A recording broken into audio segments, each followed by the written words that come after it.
Hi everybody, how's it going? Hi, we're gonna go ahead and do a special reading today. This is gonna be a Divine Masculine, Divine Feminine reading. I know I still have to do Taurus, but I'm gonna have to do Taurus tomorrow. Sorry about not being able to come back on Friday the 13th, guys. I actually had some crazy shit go down Friday the 13th. I had a monumental argument with someone in my family. And it was monumental. Like, let's just leave it at this. There was a lot of drama, okay? More than one person was involved. And I didn't expect that. It really came out of nowhere, okay? Let me go grab some water real quick. I'll be right back. I left it on the counter right over here. Gotta grab it.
Oh, really? I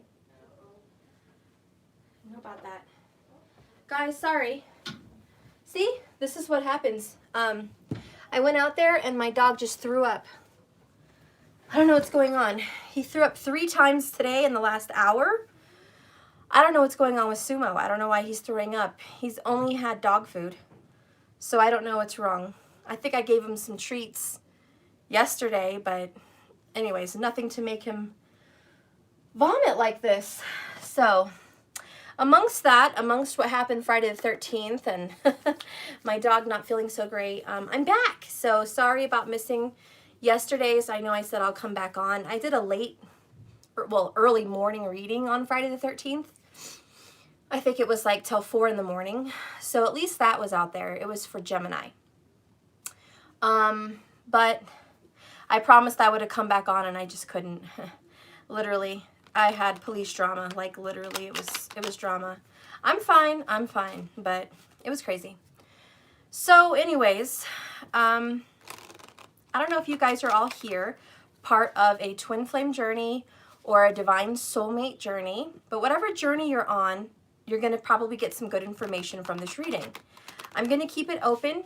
If a twin flame confirmation comes out in the reading, I'll be sure to call it. Otherwise, just keep it simple. Know that it's a divine soulmate journey, and twins can also follow along with that, okay?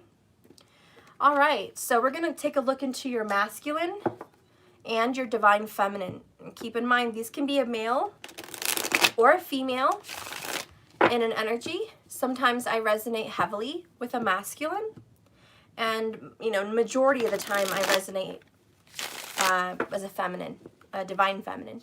So it doesn't really matter what sex you are, just what energy you're using.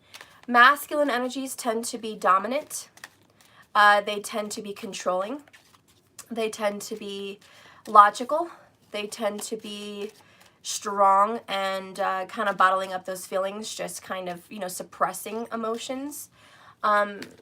So yeah, very physical, very logical, and those aren't negative traits, but that's just how they are. and very focused on career, opportunities, their own life. That's more of a masculine energy, okay? Masculines, when they're thinking about a feminine, tend to think of the feminine in a sexual way, in a playful and sexual way. So if you're ever in a heavily sexual energy, kind of a dominant sexual energy, that would be the masculine vibe.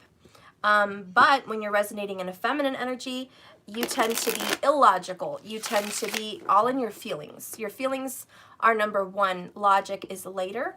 And you tend to really not focus on work, but focus on love and emotions and family, okay? So that's the feminine aspect.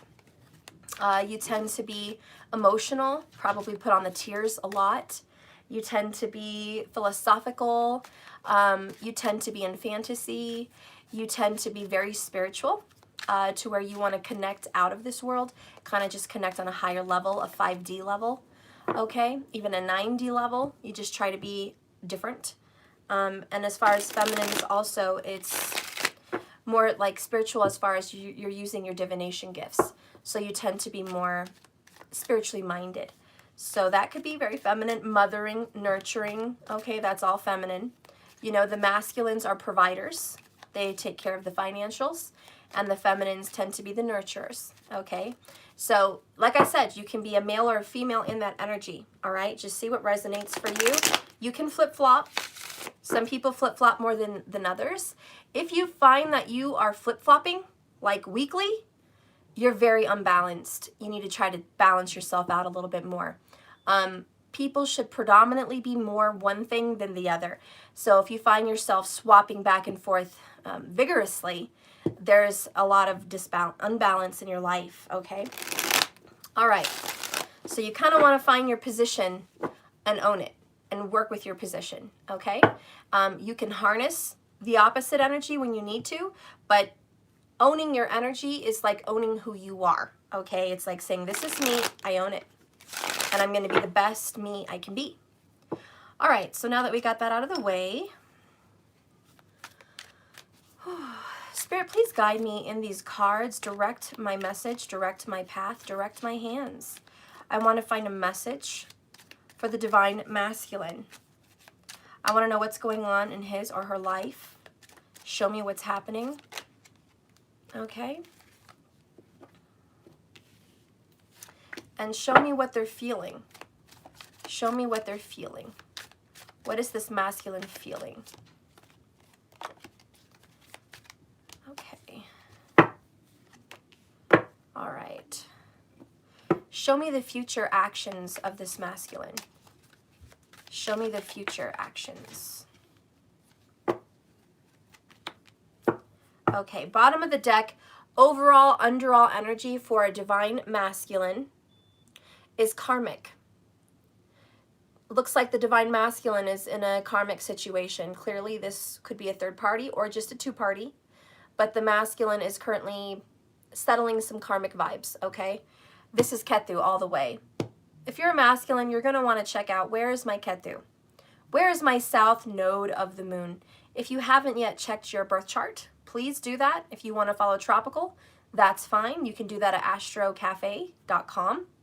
If you want to check your Vedic astrology chart, you're going to want to go to Vault of the Heavens, Lahiri, okay, and then do a north chart, okay, north chart. That's the one I prefer, but you can follow with whatever one you want. Anyways, when you get your chart, you're going to want to see the south node of the moon, and you're going to want to know, where's your karma lying? There's something that keeps getting brought up in your life over and over again. This could be a new person, but the same events. It's like you keep ending up with people, and then you have the same problem to solve. Someone's always jealous, or someone always wants a divorce, or someone always doesn't appreciate you, or someone always, you know, whatever it always is. Whatever this is always, always, always doing, you're experiencing it. And it doesn't matter if you're with one person or 3 or 4 people throughout your life. This is the same relationship, just a different person.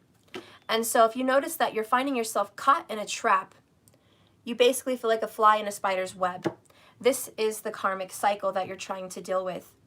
Ketu's going to help you lose yourself so you can take a step back. Ketu and Rahu are the same being. The North Node and the South Node are the same energy, just different ends of the axis.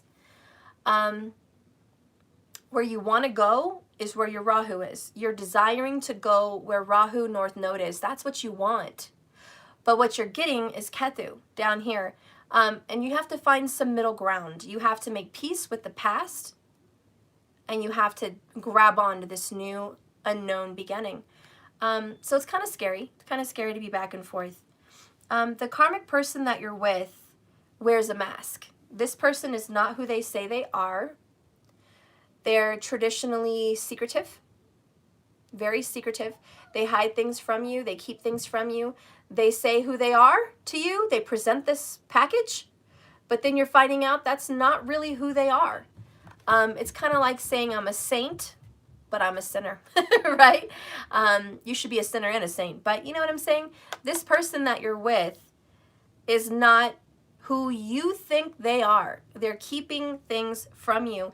And this person, incidentally, is blocking you from what you want, your Rahu. This is in the way of what you're supposed to do. And it's not necessarily a bad thing or a thing that shouldn't have happened. It's a thing that you have to overcome and conquer. It just so happens this thing is somebody. Okay? The next card here is Nine of Swords. You have misery, anxiety, rejection, hate, doubt, insecurities, pain, sorrow, agony, sadness, rejection, panic, heartbreak, stress for sure, and a lot of anger. So you've got a lot of emotions going on. It's all in your head. You think you're trapped. You think that you can't escape this. This is why you've been having sleepless nights. There's a divine masculine here that cannot sleep well because karma is haunting you. You may be having prophetic dreams that are telling you, you know, what is the main problem in your life. This dream may come like, how do you say? This dream comes up a lot. You have this dream often. It's the same dream or very similar to the same dream. And it's trying to show you to pinpoint what the karma is that needs to be dealt with. This is a ticking time bomb. It's getting ready to explode. You're ready to explode. Nine of Swords, ticking time bomb. You're ready to explode. Hi, Teresa, my love. Hi. Bizarre dreams lately? How do you sleep when you lied to me? Right? How do you sleep when you lie to me? Exactly, and that may be the very problem, divine masculines. How do you sleep when your karmic is lying to you? How do you sleep when maybe you're lying to yourself? Okay? So there's some drama. Now, over here we talked about what's going on with the divine masculine right now. Hi, Amazing Grace. Hi, Elizabeth. So we have unconditional love. So this is about nurturing, caring, mothering. This is rearing children. So there's a masculine that is taking care of children. Or what's going on in your life is you're missing and loving a child. This Four of Cups is a missed opportunity. When you combine it as one energy together, the top and the bottom, the underall energy is sadness and unsatisfaction and rejection to a child in which you should love unconditionally. For those of you that don't have a child or children, think of this as your inner child. You're supposed to love yourself unconditionally, but there's unhappiness here. There's sorrow here. There's difficulty. So for the masculine, can I just say, when it comes to the mother of your children, there's dissatisfaction also. Maybe a lot of you masculines have a child with somebody and there's a complete separation, and it's because you're in a karmic relationship right now. So that separates you from your family, and that could totally be your problem. For others of you, you're just not happy with your family situation right now, okay? Cancerian vibes. This is Cancer, Cancer, okay? So right now, Cancer is pretty prominent for the divine masculine energy. Could be tropical, could be Vedic, could be Sun, Moon, Rising, Venus, okay? Could be your ascendant for tropical people. Could be Jupiter for some women, and it could just be 7th house for a lot of you guys, which would mean that's for all those Cappy moons and risings ascendants out there.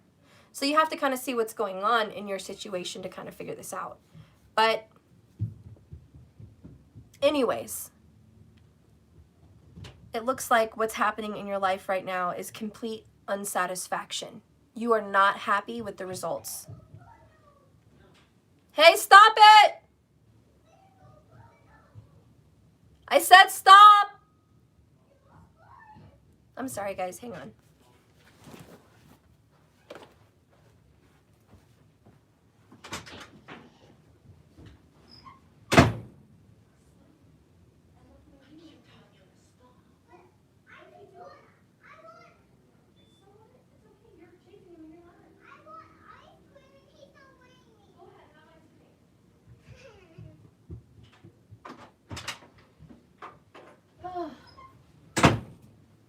Okay.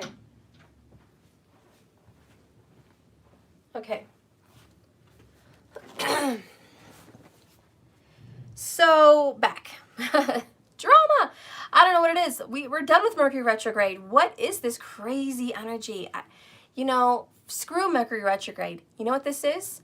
Pluto. He's back. He's coming back. Pluto is the lord of death. He's the lord of transition. He's the lord of unexpected, shocking things, and a lot of ups and downs, okay? A lot of ups and downs. So, I think what we're feeling is something that's been gone for over 200 years. He's back. So anyways, yes, Maddie wanted ice cream. I'm like, give him the ice cream. I don't care. You can have. I bought Chunky Monkeys for him earlier, and he's probably dying to have it. Anyways, oh, thank you for the super chat. Karen Renna, girl, hi. $4.99. Thank you so much. I miss you. Girl, I miss you. I do. I love you. I'm so glad you're here. Okay. So anyways, we have a masculine here that's not happy with the family situation. You guys are going to know your situation point blank. I don't know all the details, but you're going to know what this means for you. So if I'm not explaining it exactly in your situation, just know it's very vast. I want you to take what resonates here and apply the message to your situation, because there's a message, there's a reason you're here, there's a reason Spirit took you here today, and here you are, and you're watching this. So just kind of apply it, make it work. Okay, I'm not perfect. So anyways, we have a divine masculine, clearly sad and rejecting someone's love, and that's what's going on in the masculine world right now, okay? There's men and women out there in masculine energies that are rejecting unconditional love. They are not accepting it. They're not wanting it. The universe is trying to give them unconditional love through a feminine, nurturing, mothering energy. This feminine would probably have children or just be a very loving, nurturing Cancerian sign. Is it okay if I warm the ice cream a bit in the microwave? Yeah, just for about 15 seconds though. Yeah, it should be fine. Yeah, you don't want to melt it. Yeah, alright. Okay? Alright. Safe? Yeah, 15, maybe even... Because I already microwaved it, and the time was already set on the microwave for 44, so... Just hit stop clear, and that will clear that. Alright. And then hit your number. I already did that. Well, no, I already used the 44. Okay, well that's too much. 44 is too much. I know, but it's still a bit cold, though. Okay, that's fine. I Okay. just made it a bit easy, and I just want to know if it's safe or not. Oh yeah, it's safe. It's fine. Okay. You just don't want to have a soupy ice cream. That's all. Alright. Okay, love you. Okay. Let's continue. Let's continue. We're going to talk about your feelings. How are you feeling about this situation? This is just telling me what's going on. I don't really know how you're feeling about it. I know that you are rejecting this person that loves you. I know that you are rejecting unconditional love from a divine feminine. And I know that you may even be rejecting children, or rejecting a family, or rejecting something important. So let's look at how you feel. Wow. The Libra card, Justice in reverse. Major, major, major arcana. And you feel like there's been complete injustice. You feel wronged. So wronged, misjudged. You feel misjudged, you feel unheard, you feel unseen, you feel your voice hasn't been heard, you feel silenced, you feel like the universe has come with a huge paddle and just slapped your ass. Have you guys ever been slapped with a paddle with holes in it? I have. No, I think I was threatened with it once. I honestly don't think I did anything terrible to get that. Maybe once I may have. It was minimal. I was very rarely spanked. But I went to a stupid school for like 2 weeks. My mom was trying to put the good in me. It was a Baptist school. And I remember I thought, I am too outspoken for this school. You know, I don't care if I am. I think I was like 14 at the time, maybe 13. And they made the girls wear all dresses. We had to wear skirts. I went shopping to some Goodwill to get like skirts. Looked like pilgrim skirts to me. Whatever. I kind of liked it. I was old school. I was like, I like old stuff. You know, I like the Amish and the pilgrims and all that stuff. I can get down with these skirts. I wasn't super judgy about the wardrobe, you know. But damn, when they introduced me to the principal and he had a big paddle with holes in it, girl, no, I'm not going to this school. And unless you want me to run away, you best get me out of this school, because I'm not trying to get whacked by a paddle by some man I don't even know. Like, what kind of sick, twisted man wants to spank little girls? I was already on it at 14. I'm like, oh, hell no. Hell to the no. This principal likes that shit. You're not having me in this class. Oh, hell no. I will skip this class. No. So anyways, that's what the masculine is like doing right now. He's like, oh, hell no. Okay, so there's a masculine that is just like, you know what, Steph? Oh, hell to the no. The universe wants to come here and spank my ass, and it ain't even right. It's unjust. They're judging me wrongfully. So I'm not saying that you're right, masculine, because by God, I have more readings to do for you here. But I am saying what you're feeling right now is injustice. No justice, no peace. That's how you feel. And you're just like, God dang, I've been wronged. I've been judged. I've been put into basically prison, and I was innocent. And that's how you feel. Now, is that correct? I don't know. But that's how you feel. You feel like you've been framed. You feel like you have injustice. Oh boy. Now you have a third party card. You feel hurt and tainted by a third party. Hold on a second. Order in the court. First of all, if there wasn't no damn third party, you wouldn't be feeling all a mess. If there wasn't no third party, you wouldn't be having no injustice. I'm sorry, but I'm going to have to call a spade a spade. Dear masculine, if you don't like being misjudged, unseen, harmed by the universe with karma kicking your ass, then why, oh why, did you involve 3 people in a relationship? Okay? Let's just put it there. Let's just put it there. You had one person in one hand and you had another person in another hand. You ever heard that saying? What is it saying? One bird in the bag is better than 2 birds in the bush? Did you hear what I'm saying? Do you know what I'm talking about? One bird in the bag is better than 2 birds in the bush. I don't know where I'm getting this old school saying. I don't even know if I'm right. But I know I'm right, masculine. You hurt some people, honey. And let's just get real. Okay? It takes 2 to tango, 3 for a showdown. Woo! I like that saying. 3 for a showdown. Honey, preach it. Masculine, I love you so much. I really do. I enjoy your readings. I enjoy them. You are a badass mofo, but when it comes to love, it seems most of my readings present this third-party drama. And I don't know if it's your mom that you're involving. I don't know if it's a lover that you're involving. I don't know if it's friendships that you're involving. Or can we just say bad habits, honey? But this is not a party. This is a relationship. And it seems like a lot of your karma is you don't know how to have one. Now, you might hate me for this message, but I have to call a spade a spade. And this reading, if this resonates with you, let's hear it. Let's hear it. We have a Cancerian. We have a Libra, okay?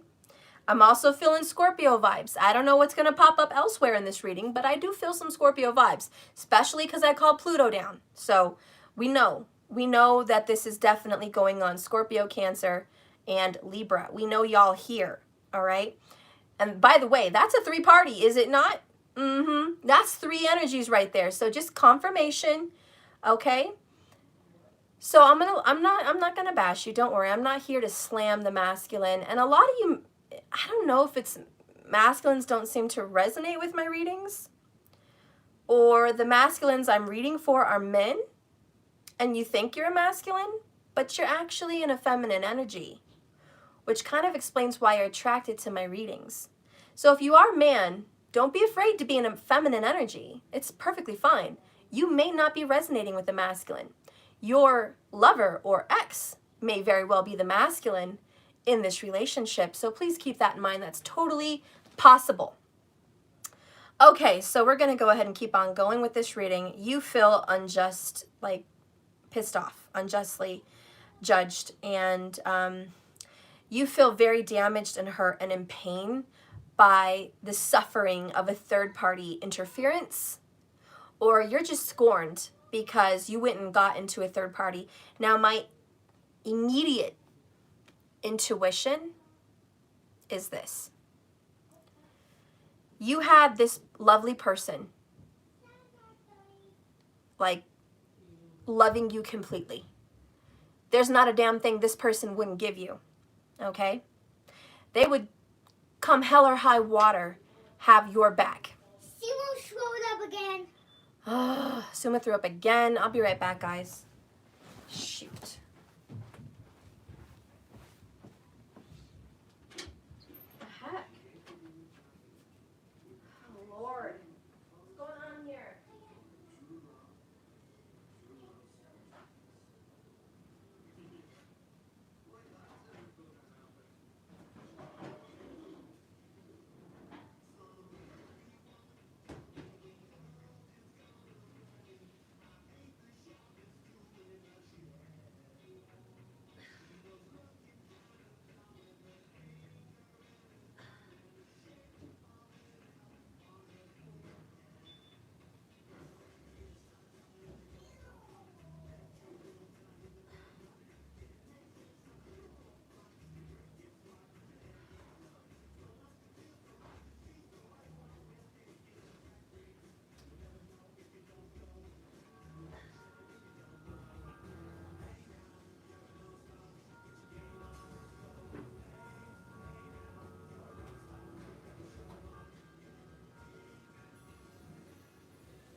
Do you guys know where that bleach spray is?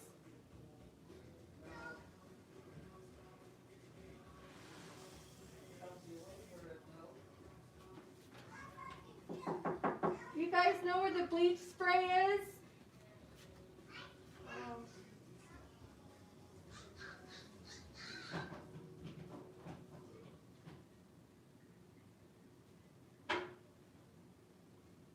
know. If they bring it back up, can you squirt this down? If they bring up the bleach spray back, can you squirt this down? I'll squirt down the entire area. They can't hear me, so just knock a few times or maybe text them. I'll touch them. You can bring it up.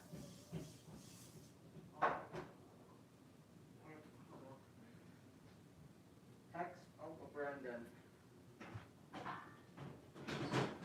What do you want to say? Do you guys know where the bleach spray is?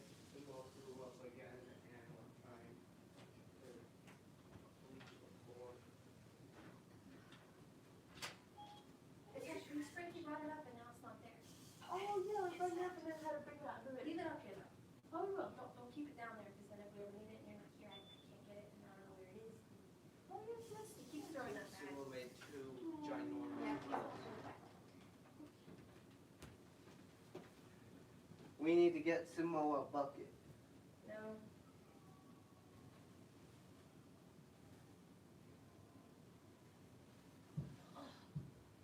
That's disgusting. Oh, this is. I don't know if I'm taking the doctor.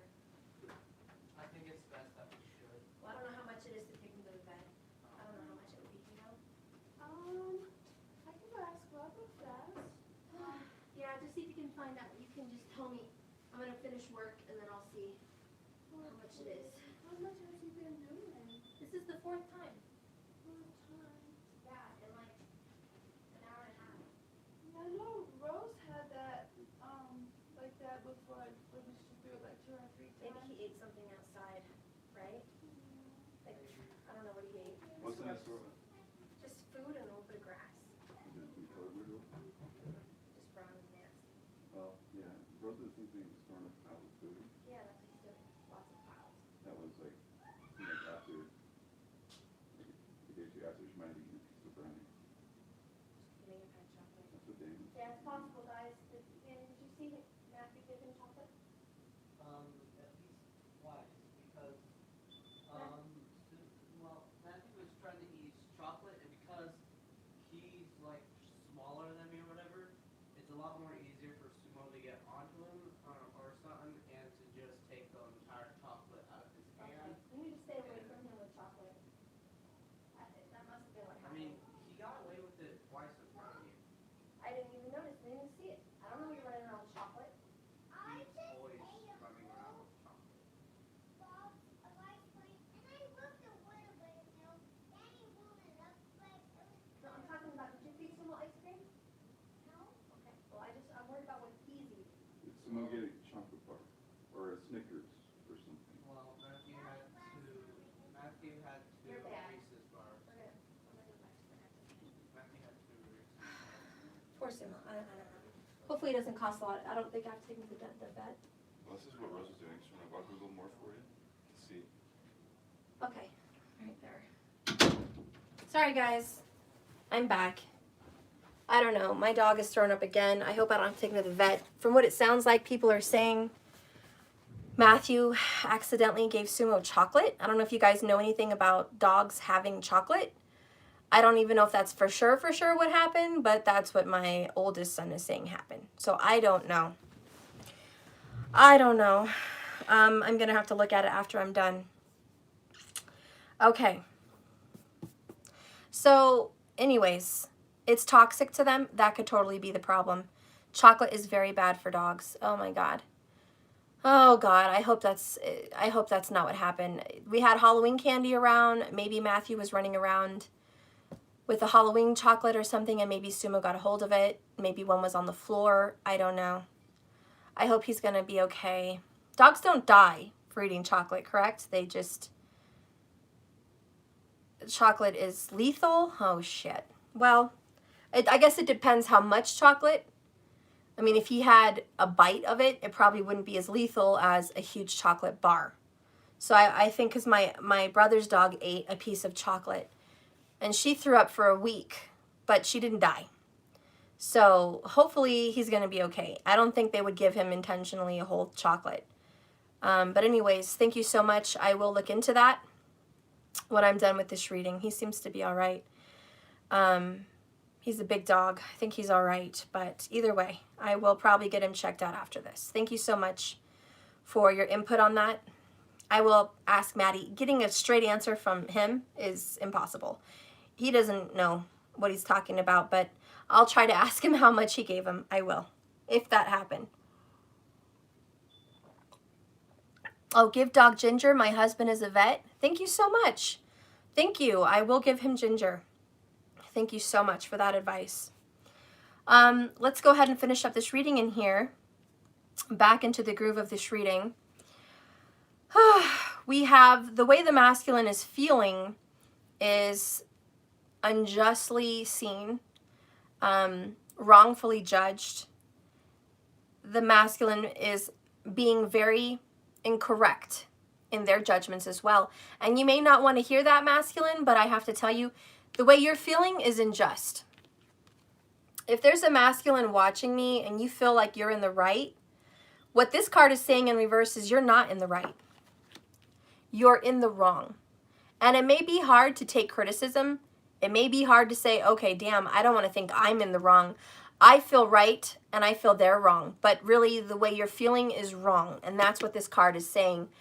Your feelings about this third party has caused pain. You've caused a lot of pain to somebody else.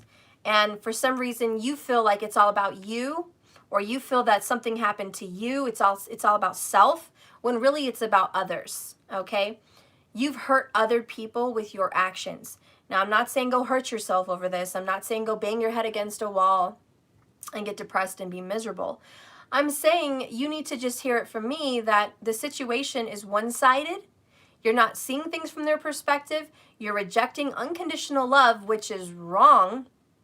And even if you're not attracted to this person, maybe you don't want to be in a relationship with this person, maybe you're done with this person or whatever have you, it's not right for you to treat the energy of love in a wrong way. Okay, so picture this person as not a human with a face, but a light source, which radiates the vibration of love. So you're talking pink and green and white, just this beautiful energy of love, which is just radiating to give you love and peace. But you're treating that energy badly. You're rejecting it. You don't want it. You don't want this love. This is a representation of how you see things, view things, and act on things. Because not only are you rejecting this person, you're rejecting Source, which is God, the universe, Holy Spirit, Creator, okay, the very source of our being. You're rejecting the goodness. You're rejecting the goodness of it. And I'm not saying you have to be with this person. I'm saying, but the way you're handling it is not right. The way you handled this situation was wrong, and it hurt people. And that's really what I'm saying. Now, whether there is what seems to be 9 out of 10, there's a third-party karmic partner involved in this love relationship.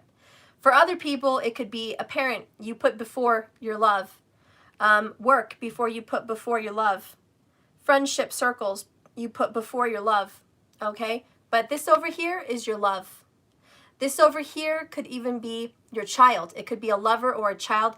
This is family. This is soul family right here. You're connected to them, but you're rejecting them. And anyways, so you feel like you're doing the right thing, but you're not doing the right thing. Okay? You're not. You feel like you've had injustice, but you're the one showing injustice. Now, how does that make sense? Karma. What goes around comes around.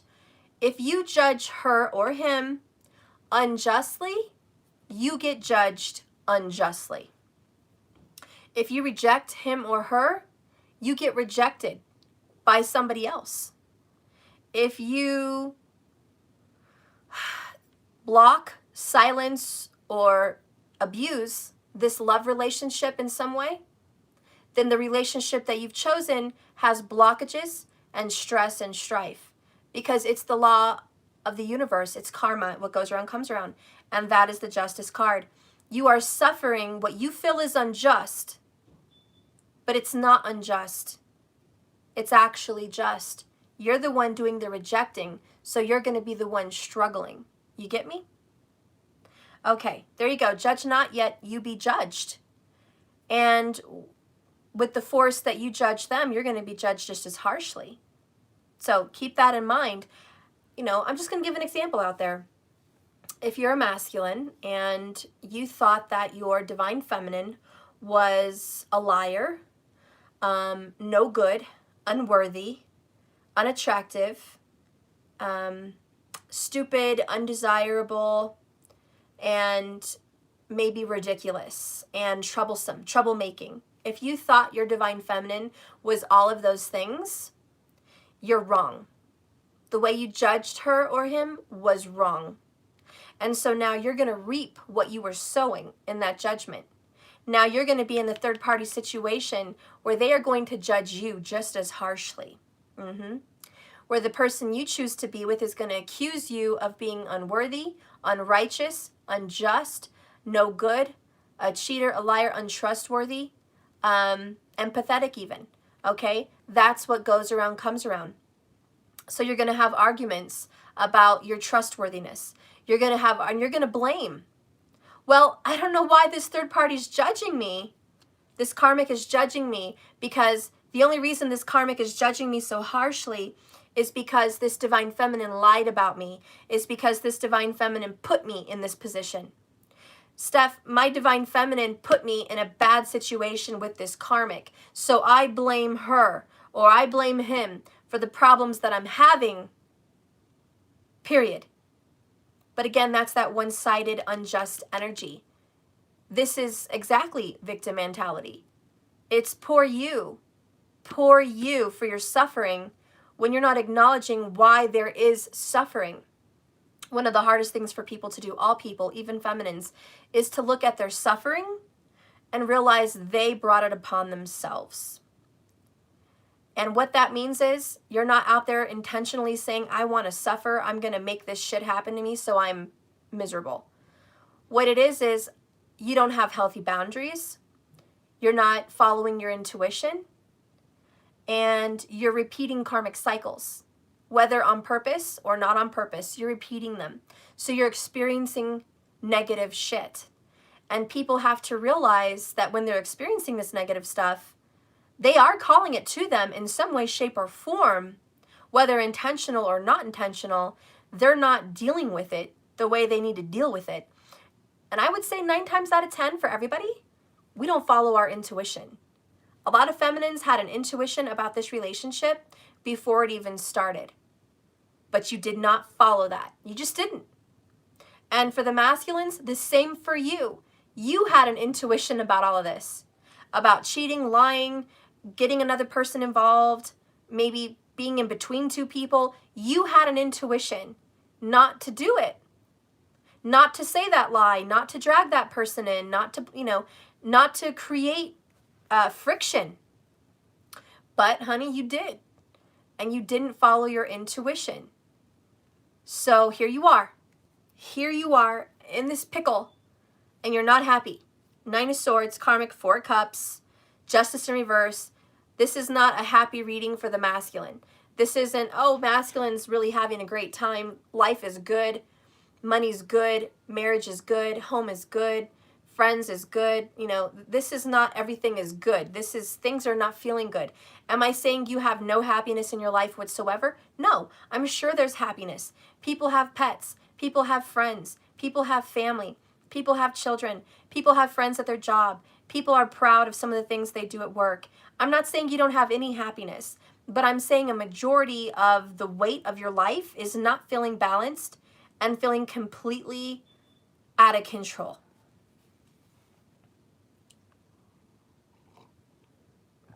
What's going to happen?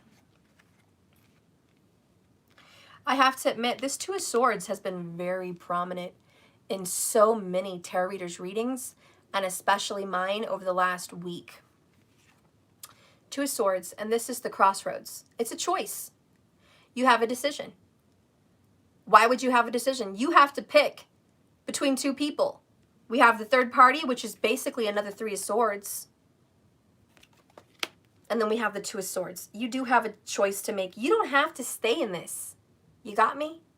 You can get out today. You can get out today. You can have some victory and some healing and some karmic debt paid off today. It's like winning the lottery, getting this reading. You can knock this shit off right now. You can call this karmic up and say, it is over. I can't do this with you. I love you so much, but this is not for me. I want you to be free and I want you to be happy. I feel a lot of you masculines watching this don't know how to break up with your karmic. And you don't know how to get back in touch with your feminine. So for a lot of you masculines, you don't know what to do in that situation. So let me give you some advice. From a tarot card reader and a feminine, let me just give you some advice. The first thing that you have to do in this karmic relationship is say, we need to have a talk. We need to have a serious talk. You might want to be kind because you don't want any more bad karma. You might want to have a nice dinner.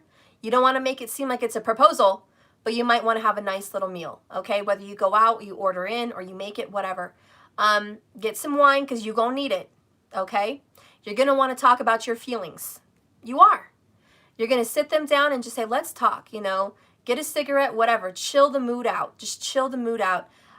It's better received when people have a little alcohol or a little weed or a little smoking. You know what I'm just saying, a little something, okay? You don't have to take all my advice. Some of you guys refrain from any of those things, and that's okay.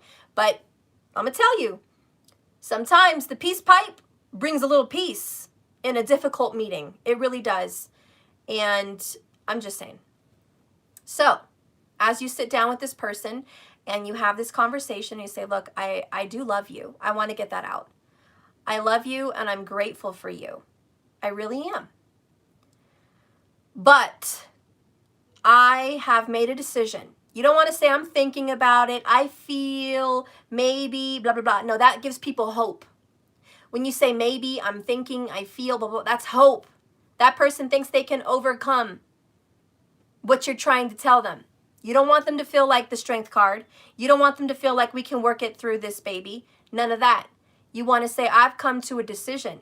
That's why you have the decision card. That this relationship is not for me. And you're going to want to be brutally honest. We have trust issues. We have a past that is very painful. And I'm not so sure we can overcome this. And I don't even think I want to try. In fact, I don't want to try to overcome this. This relationship, I don't want it to be overcome, okay? I don't want to work this out. It's not happening for me. I lied to you. I deceived you, of course, in some ways, because I made you think things were okay when they weren't. I made you think that I was wanting to be in this when I didn't even know I wanted to be in this. I strung you along. I led you along. I put you in a bad position. I've been unsure about this relationship for quite some time. And I've tried to end it, but I couldn't find it in my heart to end it because I didn't want to hurt you. But I've realized through my thinking of this over before we had this conversation, I've made a decision. I don't want to drag you along anymore. You deserve to be happy. I deserve to be happy. It's come down to this. I'm not happy in this relationship. Okay? You don't need to know about who I'm going to be with, where I'm going to go after this. That's not your business. Right now, between you and me, it's us. And I'm saying this isn't working. And I don't want you to follow me around. I don't want you to track me down. I don't want you to hunt me down. I don't want you to spy on me. I don't want you to stay involved with me. I want you to be happy. I'm setting you free. I want you to know, thank you for these lessons. Thank you for the history. You may be attached to my family. You may be attached to my kids. And I'm sorry, but life is full of ups and downs and letdowns, and this is one of them. We're going to have to separate our ways. Now, if you have children with that karmic, you're going to have to communicate how you're going to see them. If you are not blood related and, you really have no reason to stay in their life, it's time to say goodbye. It's better for them. It's better for their parent. It's better for everybody. Just say goodbye. If there is no blood relations, just say goodbye. If you want to contact me when you're older, that's fine. But this is goodbye. If you can cut off your feminine, stone cold, you can cut off your third party karmic stone cold. You don't have to be worried about that. It's very two-faced if you're not going to do this right. You have to let this person know it's not happening. I'm not going to make this hard on you. I'm going to let you take your things. We can even split what we have. You can say your goodbyes. You can, I want to end on good terms. I'm not going to rush you out the door.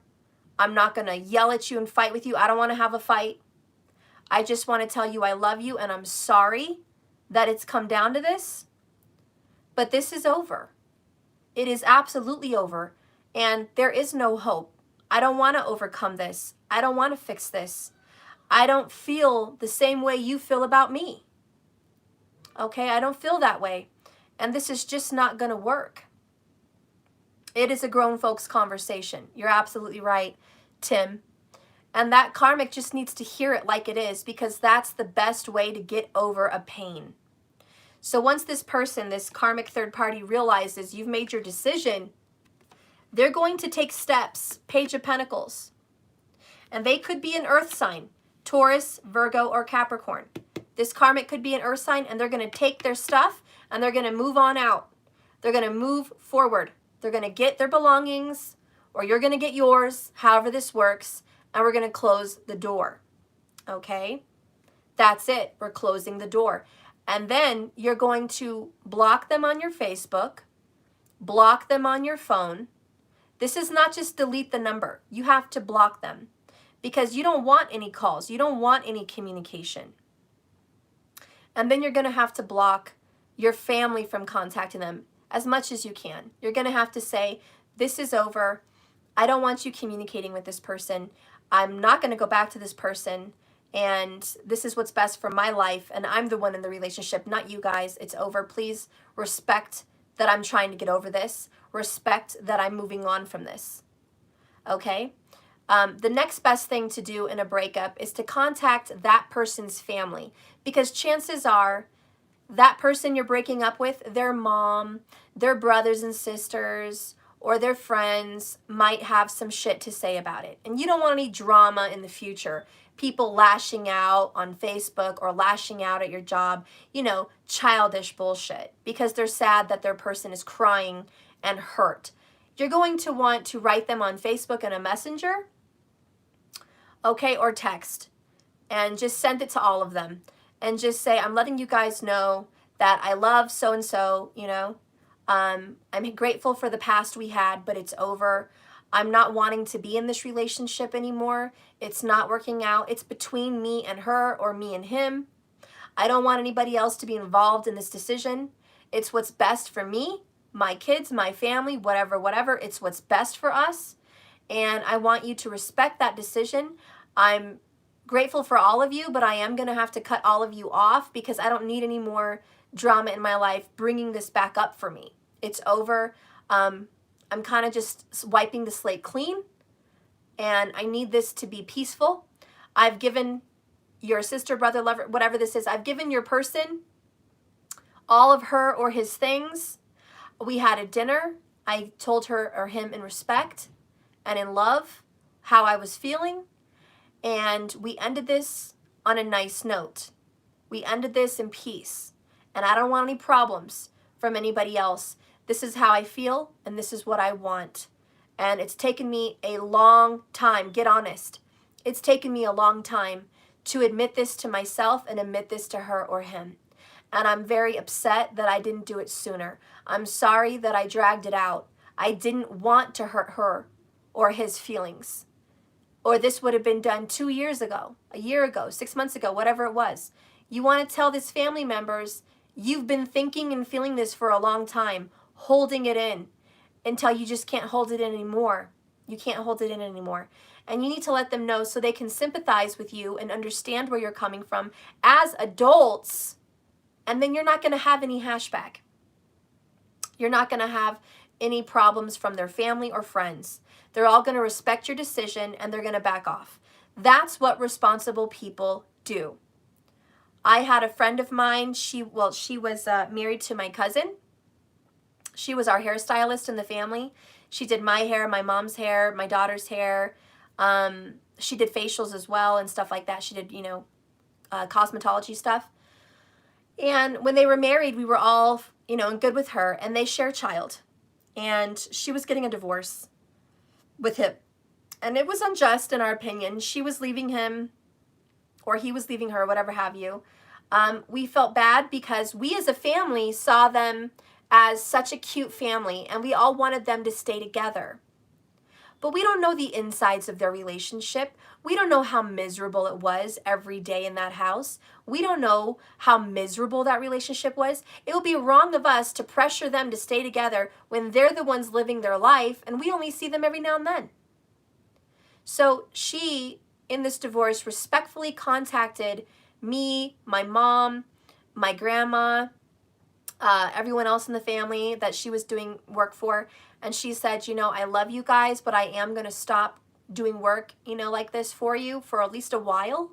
We're getting a divorce and I don't want anything brought up and I don't want any problems. I love you guys all, but this is just not working with us. And I hope you can respect this decision and respect that we're making a decision about what's best for our family. And, you know, maybe in the future we can revisit, you know, doing your hair and face and stuff again. But as of right now, I need this to stop. I need to not be contacted. And I want you guys to know that I'll be deleting you guys from Facebook. And she said, it's not personal to you guys. It's just what I need to stop seeing tags or pictures of him or, you know, any information of that. Maybe he's dating, getting remarried, whatever. I don't want to see that. So I'm going to go ahead and just cut this off. Maybe in the future we can revisit this, but right now that's what needs to be done. Guess what? We all respected it. None of us came back at them like, what are you doing? Why? It's none of our damn business. But it was very grown of her to let the family know from her perspective what was going on. She wasn't putting their dirty laundry out. She wasn't airing out any details. She was just telling us that that's what's going on with them and she wants respect. And we gave it to them. And you know what? They're happy now. This was like 2 years later, he's dating another girl. He's engaged, he's getting married, and that's good for him. And she's off dating other people as well, traveling, and that's good for her. And their daughter's happy. It wasn't our business to get involved in the first damn place. That's their life, and they're living it. So if you need advice on breaking up with a karmic partner, whether you're married, you have kids, or you don't, I hope this message can give you some hope and some enlightenment that there is light at the end of the tunnel. It may be a dark situation to remedy. You may have to fix some injustices. You may have to fix some wrongs. But here's where I'm going with this. In second place here, we have to address the karmic ending and the divine beginning. Now, a lot of you guys are going to be touchy because a lot of you divine masculines don't want this relationship with your feminine. That's going to be really hard on you. I have a couple things to say to you about that. One, what you're thinking and feeling is aimed at the feminine. Okay, I'll be there in a minute. It's aimed at the feminine, but really it's not about the feminine. Okay? But you're aiming it. And so a lot of your anger and resentment is pointed directly at her unjustly. When really what you're angry and resentful about is you.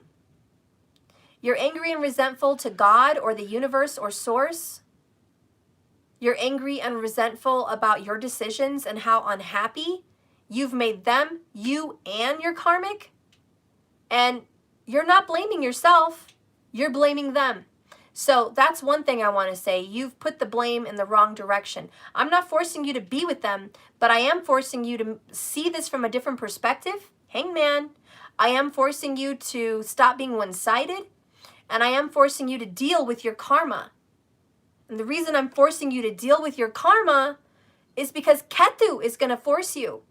I'm here to be a spiritual advisor, and I would be damned to let you go on dealing with karma chameleon forever and not telling you how to deal with it. If you don't want to be with this person, fine, but you need to make peace because you are rejecting love. That's bad. You're rejecting unconditional love, which is even worse. You're rejecting peace. You're rejecting making amends, mending bridges. You're rejecting the love that was once there that you took because of whatever confusion you've been going through. That rejection needs to be dealt with, or you're going to repeat this very pattern again soon to come. And you don't want to keep repeating this pattern. And I'll be back, guys. Sumo threw up again. So just give me a second, please. I gotta clean this up again.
Okay, guys, I'm back.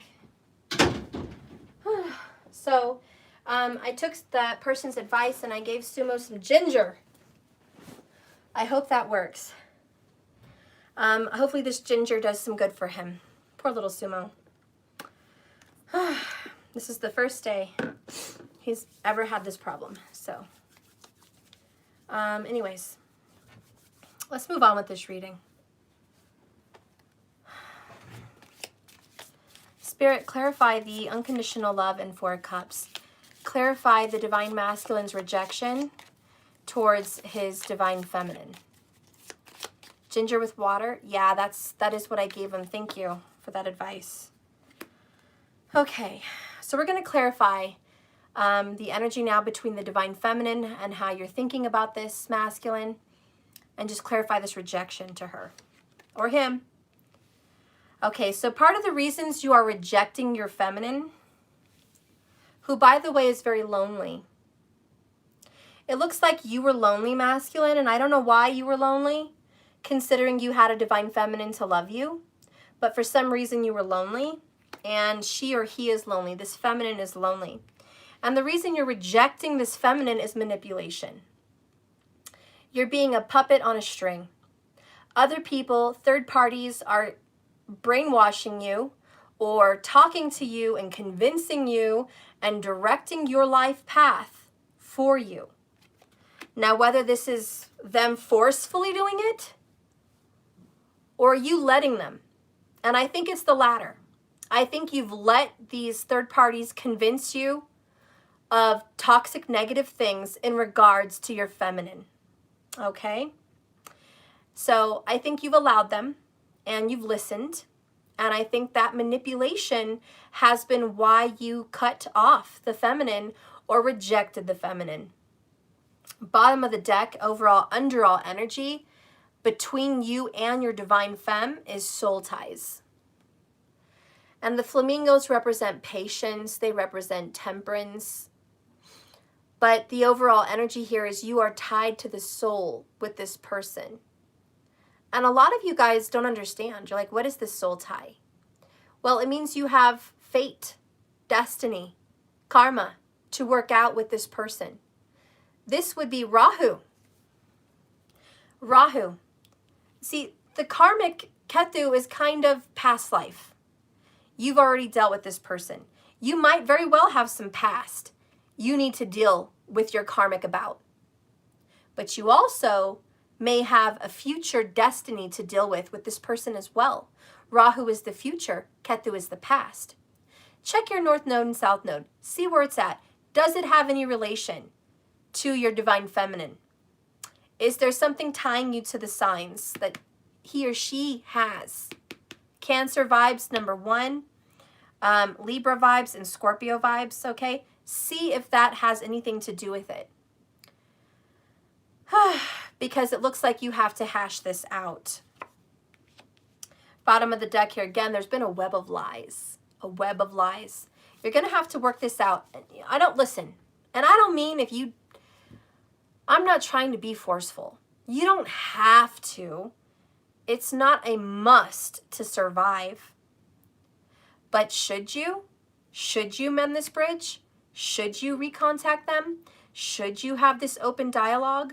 Should you mend bridges in some way between you and this feminine that you're soul tied to? Yes, it's better for your karma. It's better for your dharma. It's better for your future. It's better for your destiny. You will have done what you came here to do, at least part of it, with hashing out these cycles, this karma. And maybe if you follow your heart, you'll see that you were a little bit blind in the rejection of this feminine, okay?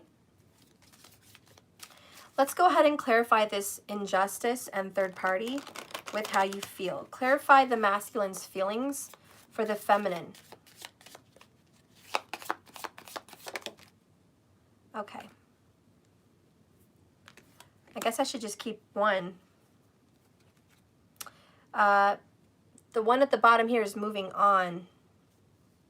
The other one that's sticking out is letting go. Wow. I should probably just keep those out. Where is it? Well, I don't have the moving on. There it is. It's like I just lost it. Look at this. Breaking of chains, moving on, letting go. Bottom of the deck is financial. Listen. Listen, Linda. You're not going to want to hear it, but this is the truth. You're going to be hit financially with this karma. You're going to be hit. Your bank's going to take a bash. It's going to come at you. Because wherever you want to succeed, wherever you want to go, if Rahu is a shooting arrow, and you're, well, let's just say you're the arrow. Rahu's the target. This karma is a string tied to the bow and arrow, well, tied to the arrow. So when you release the arrow to go towards where you want, you still have a string tied from where you launched it. From where you shot your arrow, you still have a string tied. Okay? So you may be wanting to move on, let go, move on from this divine feminine, maybe even move on from the karmic as well. You may just want to move on. Maybe you want to move on with the karmic. I don't know. You're going to know your situation, not me. But masculine, you want to let go. You want to move on and let go. You want to break this karma. But, yes, there's a but. You cannot move on to where you want till you deal with Ketu. Okay? The point of the arrow is Rahu. The back is Ketu. You have to and you should and you must deal with karma, or it's not going to go anywhere. All your problems are going to get drugged with you in the next relationship or stay with you in the relationship that you're in.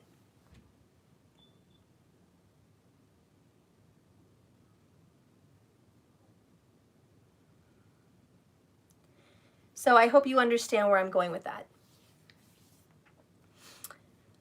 On another note, for the masculine, if you're not in that energy, what you are feeling is what I said earlier. You really want to break up with your karmic relationship, okay? Some of you guys really want to break up with the karmic. Okay. Guys, I gave Sumo ginger, and it looks like he just threw it up. So I'll be right back. I'm sorry.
Poor Sumo.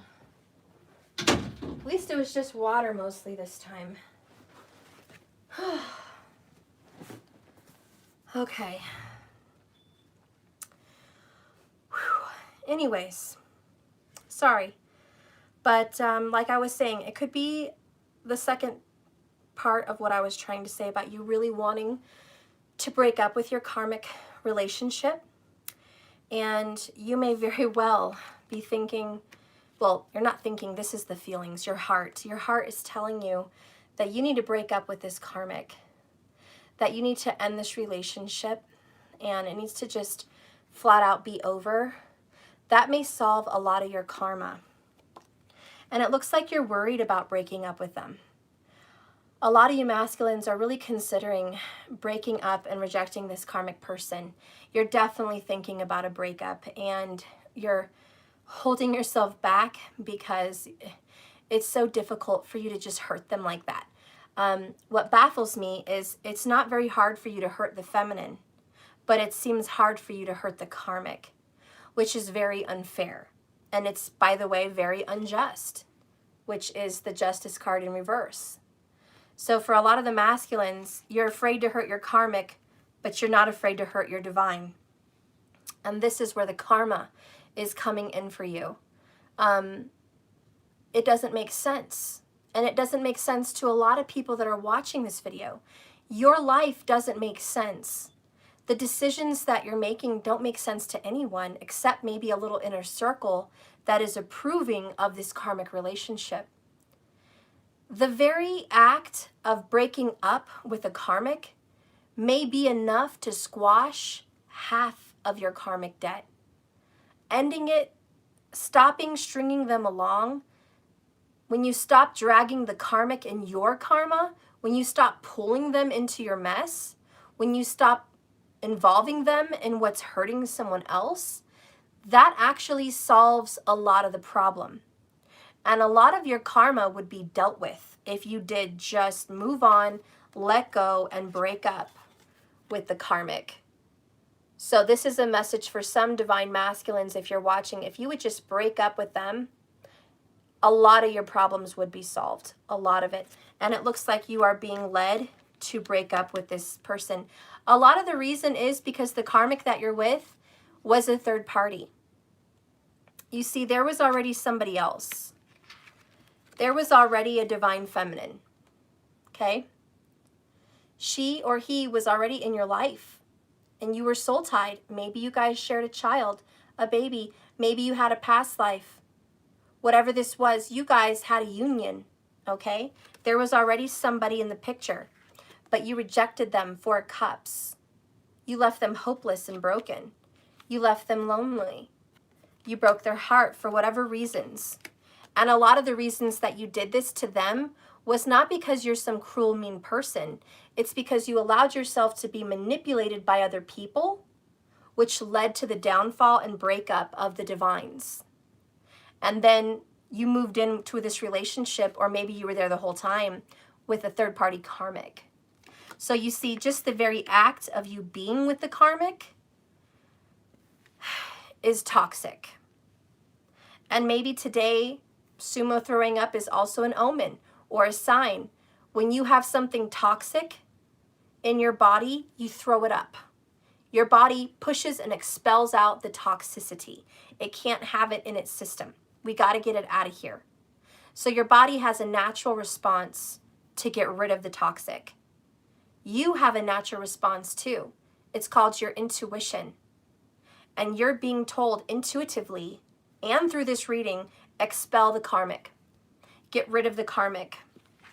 I know you're nervous and scared, but it's toxic and you have to. There's bad toxicity and manipulation in that relationship. Let it go. Let it go. Where the heck are my other circle cards? My love oracles. Where? Yeah. Oh, it's like they're somewhere. Anyways, if you don't deal with this, you're going to be affected financially, and a lot of that has to do with family. Could be children, okay? But you're going to be affected financially. And you guys ever heard that saying, the sins of the father? Well, your children carry the sins of the father. So if you don't hash this out, your son or your daughter is going to carry out some of your karma. And I'm not trying to scare you, but that's the truth. We carry the blood and the DNA of our father. We look like our fathers. We carry a lot of their karma. Ketu represents the father. So you're carrying karma from your father. Your kids are going to carry karma from you. This is going to go on and on like a chain, like a family curse. You're going to have to deal with this. It's not going to go away.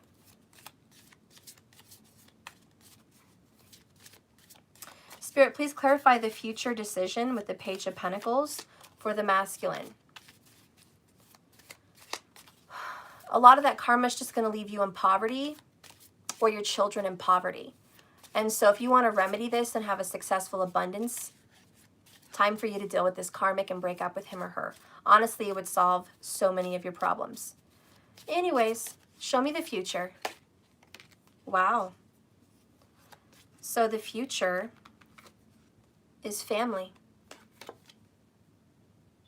Okay, the future is family. And it looks like where we start is where we finish. In the future, you're going to have to make a decision that's best for your family. And it could be a child, a little one. It could be grown adult children. It could be you. It could be your soul family. It could be, just your soul fam. But what's best for you, the decision that you're going to have to make is what's best for a Page of Pentacles, which is a child. And there is going to be communication about this with family or to family. Bottom of the deck is reconciliation, ironically. I always pull the bottom. So there's going to be some kind of a reconciliation with family in the Divine Masculine's future. Look at that. It could be a child you've been giving money to. Maybe you've been paying money towards a child. Okay, there's going to be a reconciliation with a child you've been paying money to. Okay, or an earth sign child. Okay, but you're going to be moving forward with this child. You're going to be pushing forward, moving a new beginning, possibly having a family and reconciling with the Divine Feminine that maybe the Divine Feminine already has family. Okay, some people have a blended family, They've got a family, you've got a family, and you blend the family. But can I just say, in your future, family's going to be the biggest part of your life.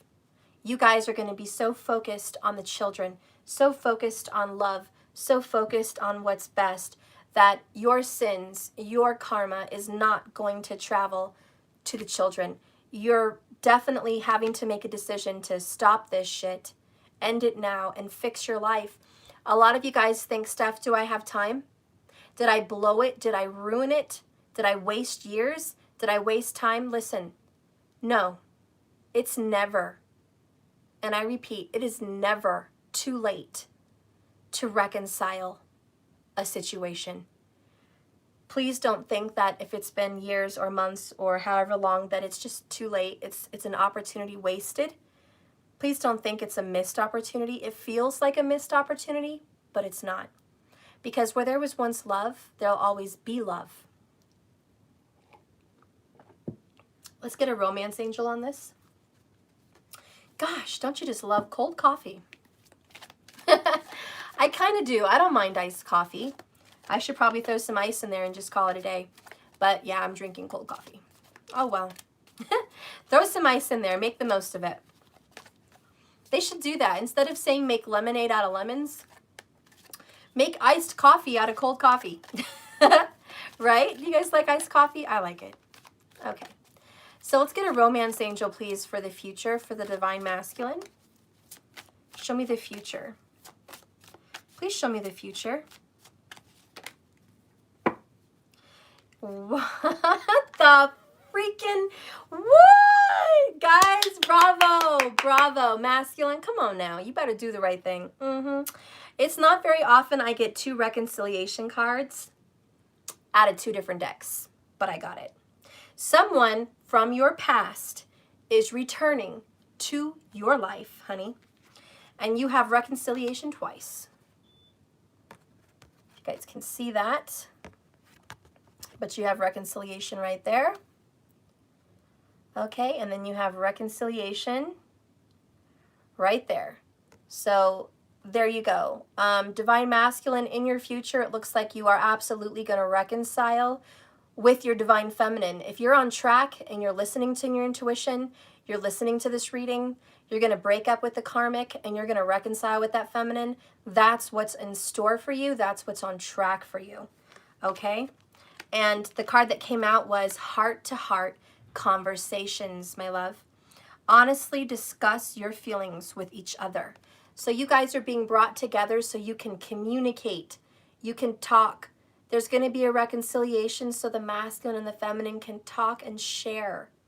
Whatever's been bugging you, whatever's been hidden, whatever's been blocked, it's time to open up those feelings and have those deep heart-to-heart conversations.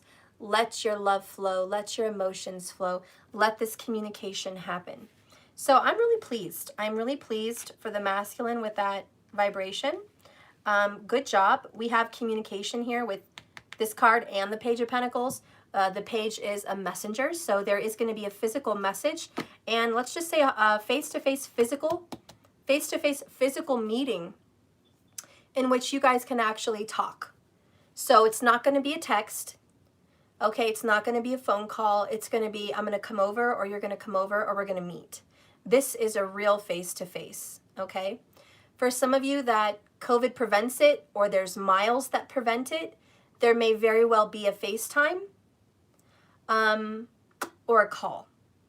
But I think this is going to be much, much more physical than a text or an email or a letter, okay? This is going to be a physical heart-to-heart, all right? So as physical as it can possibly get. I hope your dog will be fine. Do some magic for him. Thank you, love. Yeah, I think I'm going to put some gemstones around his collar and sage him and make some kind of a special ginger concoction for him and see if that works. He should be okay. Okay. Masculine. Let's get a message to the feminine who's watching for you, cross-watching for you. What is it you want to say from your heart to your divine feminine spirit? Please guide me in these cards. A message straight from the divine masculine. Give me a message of what the divine masculine most wants to tell the divine feminine. Give her some kind of an inclination of what's coming in this heart-to-heart.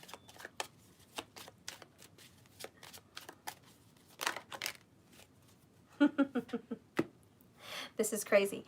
2 swords, double-edged sword. Third party, third party. There's other people involved. I know, it's like the worst news since the election. The other one is, I need you. Feeling inadequate, ashamed, upset with self, and codependent. So one of the things that are definitely going to come out is your masculine's going to say, look, I am a codependent little fuck when it comes to the third party.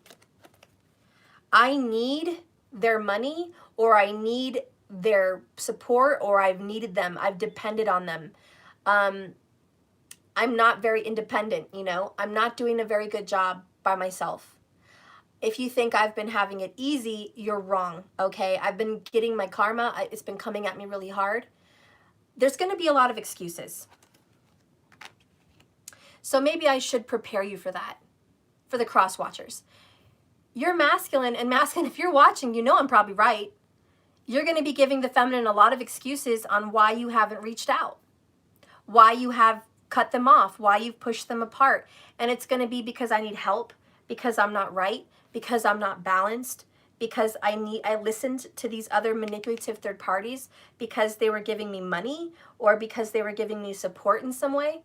So I took their advice because they were in my life. Maybe they were helping me with my car, my kids, my work, blah, blah, blah, whatever, you know. But there's going to be some excuse. Going to be some excuse there. You feel inadequate also. You're going to say, I wanted to be in our kid's life, or I wanted to be in your life, or I wanted to be in this relationship, but I'm not financially stable. I'm losing my place. I'm struggling. I'm losing my car. I'm having a hard time, you know? And your excuse is going to be, I have a low self-esteem. I'm not feeling great in my life. So I've pushed this off.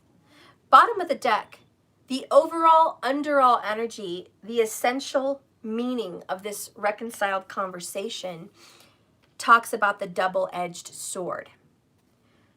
reaping what I have sown and tasting my own words. This person still loves you even though they're not showing it, okay? But when you have this reconciliation, this person is going to definitely, whether they say it to you or not, they're reaping what they've sown. They're suffering. They're getting that karma. They're tasting their own words. Basically what this means with the double-edged sword, whatever they told you, feminine, whatever it was, hurtful, whatever, honey, they're experiencing that with the karmic quite clearly. Okay? Maybe they cheated on you and they're going to be cheated on. Maybe they told you you were a liar, you were untrustworthy, they weren't into you, they just don't have feelings for you, and maybe they're doing the same thing. Maybe they're doing the same thing to the karmic, or the karmic's doing the same thing to them. But whatever this is, the same thing is happening. And I feel like they are literally paying for their karma. They're literally suffering and paying. And when you have this reconciliation and they talk to you, they're definitely going to let you know this is what's really going down. Let's go ahead and get a message from the karmic, okay? Kind of curious. Ooh, that came out. The reach out. A call, a text, a visit, a communication. Dark night, feeling abandoned and ashamed, hurt badly. So the karmic is going to tell you this, that they had a conversation with your masculine. They had a fight. They're going through the dark night of the soul. The karmic is feeling abandoned and hurt. Okay? It looks like they got broke up with through a text or a phone call. And we all know how it feels. It doesn't feel good to get broke up with through a phone. If any of you guys have ever been broken up with through a phone, or you broke up with someone through a phone, it's shady. Like I already told you the proper way to break up. Be an adult, face to face, have that conversation. Let them see and feel your feelings. Don't spit it out through a phone, which is heartless, you know? So right now the karmic is going to say, look, I am feeling it. I'm reaping what I've sown. I'm getting back tenfold what I gave. The karmic is going to have some kind of a breakup through a phone. It's going to be something like, it's over, text. Don't come home, text. I'm not coming home, it's over. I'll be getting my stuff tomorrow, text. Like, it's fucked up. When you break up with someone like that, honey, you're going to need Jesus, because it hurts, and karma's going to kick your ass. I'm just saying, masculine, do it the right way. Maybe this is a warning. If you're planning on breaking up with your karmic through the phone, please don't. None of the feminines here like the karmic, but I think all the feminines here would say, do it right. You don't need to drag on any more karma in your life that you already have. Enough. Don't accrue more. I think every karmic needs to be dealt with fairly as well. And I think all the divine feminines here would love and relish to see the karmic wiggle like a worm on a hook and suffer, because that's what they went through. But I think when we all search our heart, we would say, look, end it with the karmic, right? You know, don't be a coward. Face to face, let them have it. Let them know that this is over and move on. Okay, so the karmic is going to definitely be going through the dark night of the soul. So just expect that. That's what's coming up for the karmic that's in a relationship with the divine masculine. Okay, and it's going to be through the phone. There could be just some major disappointments through the phone.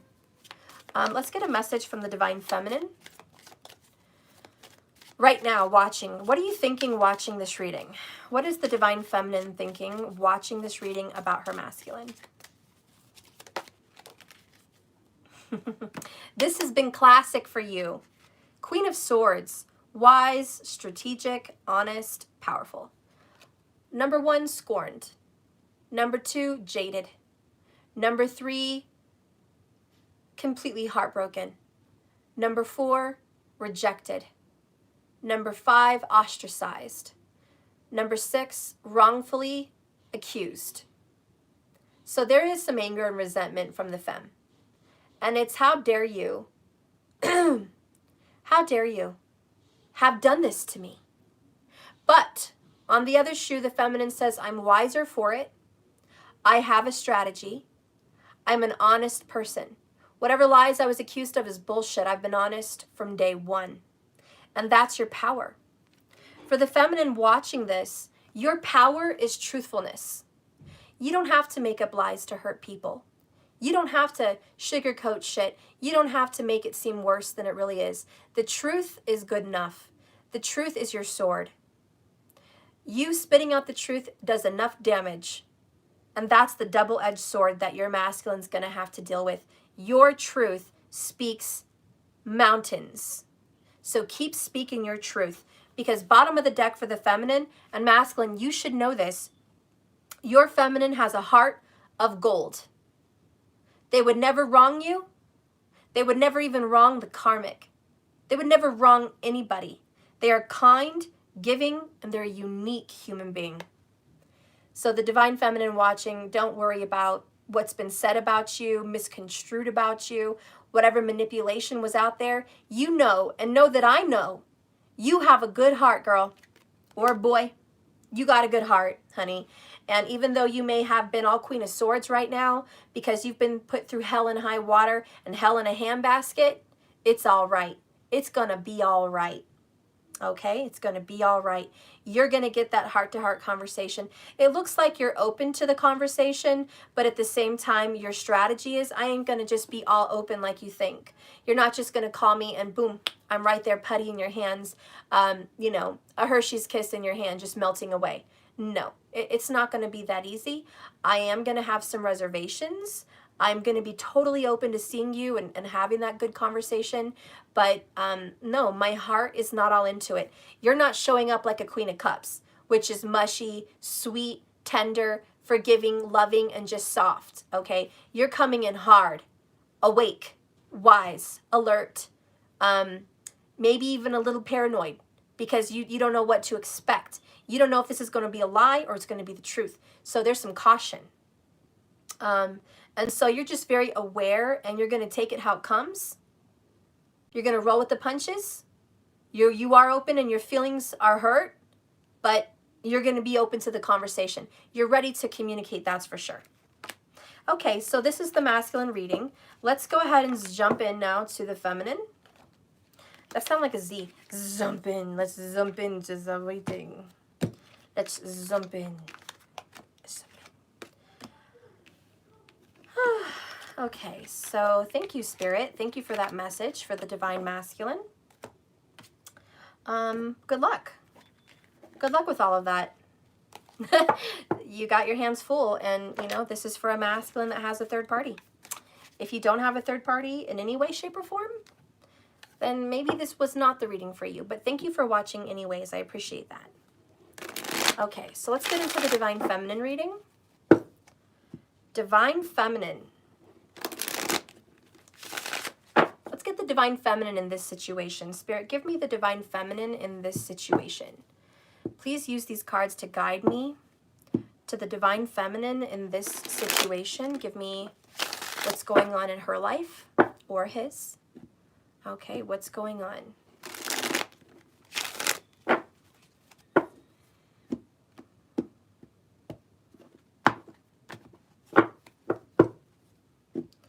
What's going on in the Divine Feminine's life? Oh, okay. All right.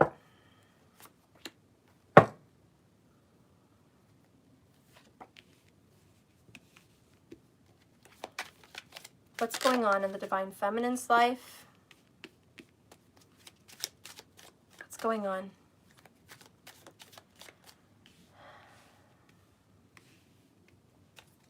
What do you think about this situation? What do you think about this situation? What do you feel about this situation? What are you feeling?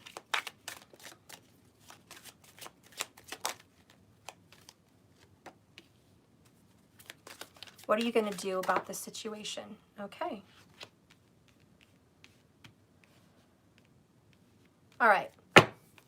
Bottom of the deck. Overall, underall energy for the Divine Feminine is the Divine Feminine, the Empress.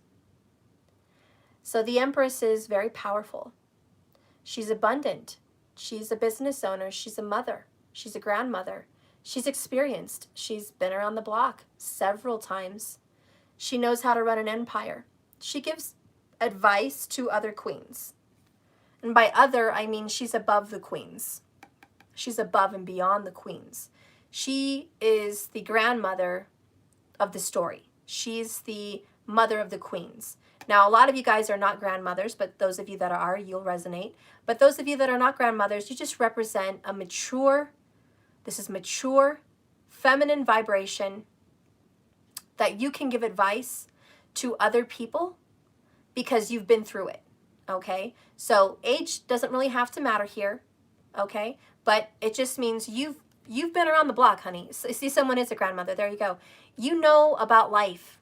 You have life experience. You know how to have a home, how to have a business, how to have a man or a woman, how to be in a marriage, how to be in a relationship, how to make it.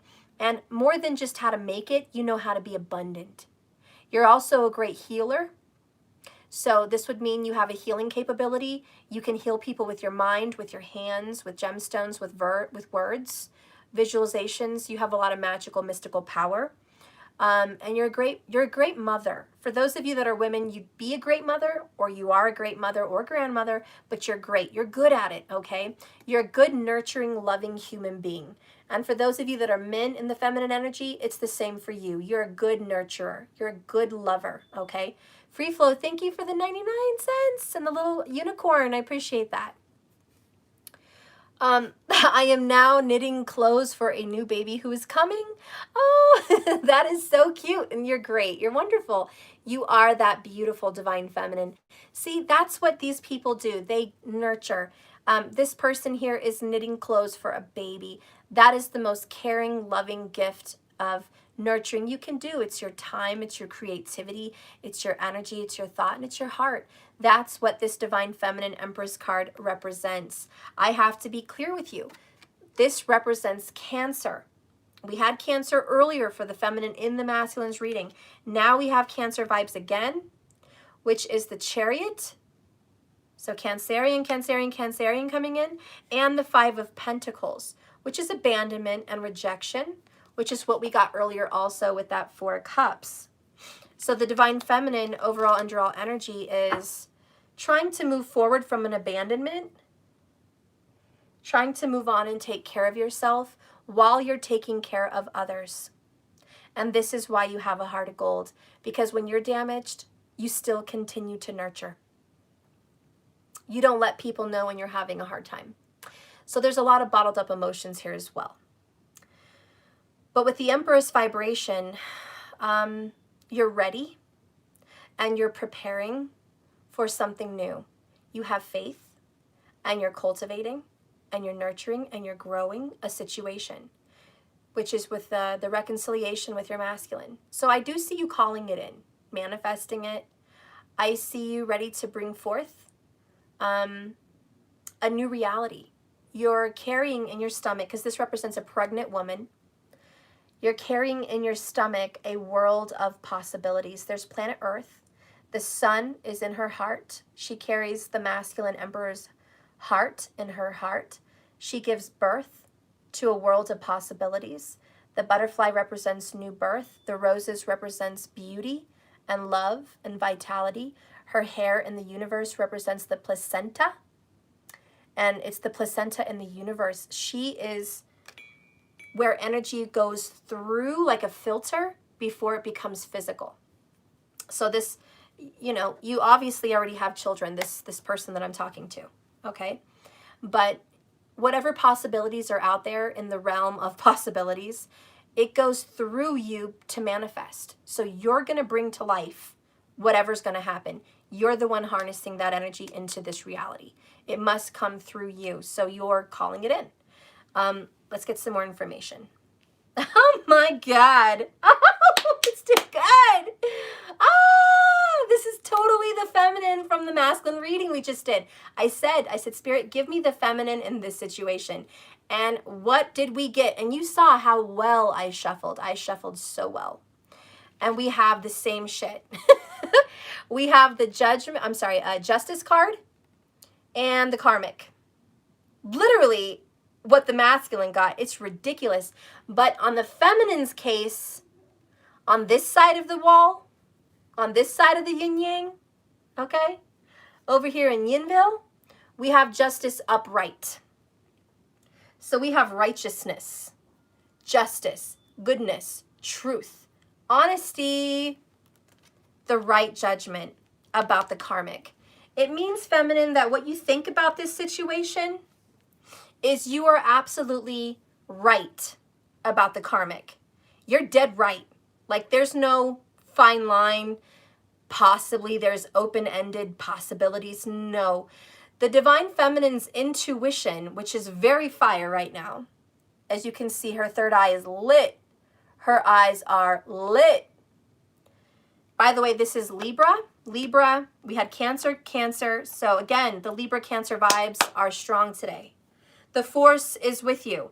But again, this overall Scorpio vibe is here. Just putting that out there. Anyways, your assumption of what the karmic is all about and what the karma is true. Now, what you do with that information, that's up to the universe. But it just means your intuition is on point. How you feel that karmic is, you're dead on, okay? Don't second guess your feelings. If your intuition is throwing red flags at you and saying, feminine, holy shit, there's red flags here. This is what the karmic is all about. You're right. You're justified. You're right in that thought. You're right in that judgment. If you're wondering what the karma is between you and your masculine, and you've done the research, you've looked at your charts, you've come to a conclusion, you think you know what this karma is, you're right. You're absolutely right. So this is just a confirmation and justification that you are a just person, an honest person, a loyal person, an unconditionally loving person, and what you think about this karmic situation is dead on. So I think you just need that confirmation, okay? Anyways, you also have to go to court, even if it's spiritual court, with this karmic. You feel like you're in a battle. You feel like you're in the court of justice, asking for justice about the karmic that's getting between you and your masculine. And you're calling on the universe for help.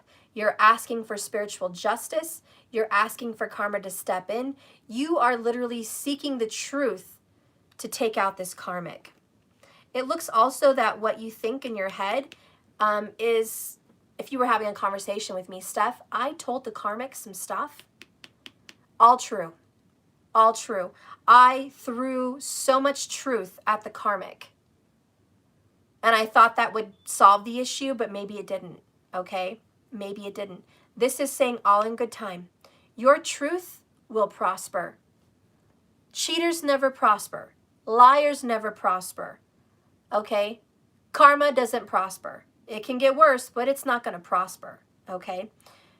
Don't worry about how this is manifesting in your life right now, because the seeds that you've planted out of honesty and goodness is going to be born. It is going to come to fruition. So don't lose faith. Let's go ahead and see how you're feeling. Oh, Lord Jesus, this is for real. I said judgment earlier. I should have known you literally had a judgment card. You have a judgment card and justice. Court is here. I feel like this is court is in session. Like, this is court. We are doing a reading, but gosh darn, it feels like court. Again, you feel wronged, okay? The masculine felt wronged, but damn, you feel wronged. You're like, I got to deal with this karmic.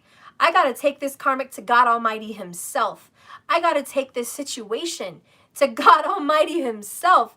Like, I need the angels to step in. Where is Archangel Michael, Gabriel, Raphael? Come on down. I need some help. Help me.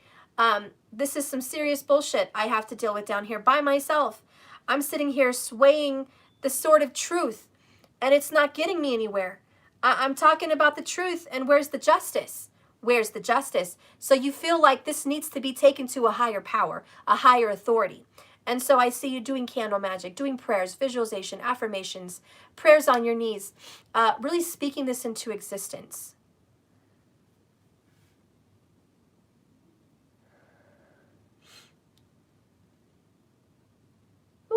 And I had to sneeze, and then all of a sudden I didn't have to sneeze. That is so weird. I literally had to sneeze and it went away. Anyways, what you feel in your heart is you want reconciliation. You're like, dear God, please give me a second chance. Dear God, I've learned my lesson. I've learned my lesson about my mouth, about my heart, about my actions, about my thoughts, about my journey. I've learned so much. Please let me take that information of what I've learned and apply it. I want to fix this karma. I want a second chance. I feel like I deserve a second chance. Please assist me and let me have this one more time. Be with me. Guide me. Be with me. Please be a good judge. Come down here and judge, because this is judgment. This is the judge. So we have justice, which is the lawyer, and then we have a judge. So you could be dealing with court. Divine Feminine could totally be dealing with court right now. A lot of court proceedings, okay? But maybe you're also a lawyer. Maybe there's a Divine Feminine that is a lawyer, or she's a judge, or something like that. Or it could just be, like I said, flat out, you want justice. And you want this to be heard from a higher authority. The Divine Feminine also feels like there needs to be someone from the outside helping you, because it's almost like you need a witness or someone to vouch for you. You know, someone to come in and say, I'm going to vouch for Fem, okay? I'm on Feminine's side. So you kind of want people to stick up for you. You want someone to blow that trumpet and let the truth out. So this is about truth, karma, and justice and judgment. You want it rectified and justified, okay? And so how you feel is you're waiting. I'm waiting for that chance. I'm waiting for this to be justified. I deserve a second chance with my masculine. I may not have done everything right. I may not have done a lot of things right, but I learned my lesson and I saw the light. You were awakened. Keep in mind, this is Archangel Gabriel. Okay, Archangel Gabriel is the one that blows the trumpet, okay? Which he is an awakening, okay? So he awakens the dead. It means those that were sleeping, those that weren't awakened on this, are now awake. They heard the call. They trusted that intuition. It also means situations that were dead and buried are going to be given new life. So you do know that your divine relationship is going to be given new life. There's going to be a resurrection, because judgment is very much a resurrection. So the way you feel is that this resurrection is coming. You also feel a second chance is coming. All right? Clarifying that energy is the Two of Cups. Destined lovers. Look at that. So just like Jamie and Claire in the Outlander series, here we are. You're in a bed of love. Okay, the sheets are made out of water. You're resting on watery pillows of love and emotions and kindness. There's a fire between you. Again, these Cancerian vibes, but this is also very Scorpio in this particular card. And it's just the kisses and the love and the affection is so fire to become one. Okay, this is to become one.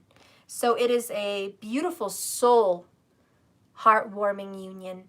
And you feel very much that the person you're with is your divine soulmate, destined lover, and for some of you, even that twin flame. Okay? And just like Jamie and Claire in Outlanders, if you guys have ever seen that series, they were hundreds of years apart, but fate, destiny, brought them together through time and space. And time again, they were connected by karma. They were connected by fate and destiny. So they were meant to meet, even though they were two separate times, they were meant to meet. And the love they had for each other was so real. It was so real. And it didn't matter if Jamie had a wife and other kids in between their waiting. It didn't matter if she had her husband that was before him and they had a life. Okay, it didn't matter about their separate lives. Whenever they came together, fire. Didn't matter about none of that shit. They had a love like no other. And it didn't matter if they were 20 or they were 50 Okay, it didn't matter. The passion between them was lit. They had romantic, beautiful love and passion and intimacy, and they were perfect yin and yang. They were great together. They were just polar opposites, literally, like pretty much, but they were perfect for each other. So the way you feel is, yeah, this is my other half. You better, you know, you feel like there's a marriage or a union coming, and you feel like that this is that beautiful twin flame kundalini bond that you guys have. It may not be as strong as it was in the past, but it's going to come back to life again. If you guys have ever felt a kundalini bond with a twin or a divine soulmate, it's where your chakras kind of get intertwined like a snake. And it also represents DNA. So quite literally, for some people, you share a child. Okay, we had Empress, we had the unconditional love earlier with the baby, and now we have Two of Cups, marriage union. So there could have been a child made DNA-wise, the snake spiraling together through the spine, the DNA bonding you two together. So there could be children or a child bonding you two together, okay? That could be literal. For some people, just like Jamie and Claire, they had a daughter. Okay, so there could be this soul tie, this union of bonding. Okay, I'll be right there. For some of you guys, it's not children, but it is an intense bond that you guys share, and you can't shake it. It can be a little bit, you know, weakened through time, just like Jamie and Claire got a little weaker through time when they were separated, but whenever they get back together, it's fire. So there is going to be a second union, a second coming for the divine feminine, and I know your intuition feels it. I'll be right back. Let me grab this, throw up again.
Okay.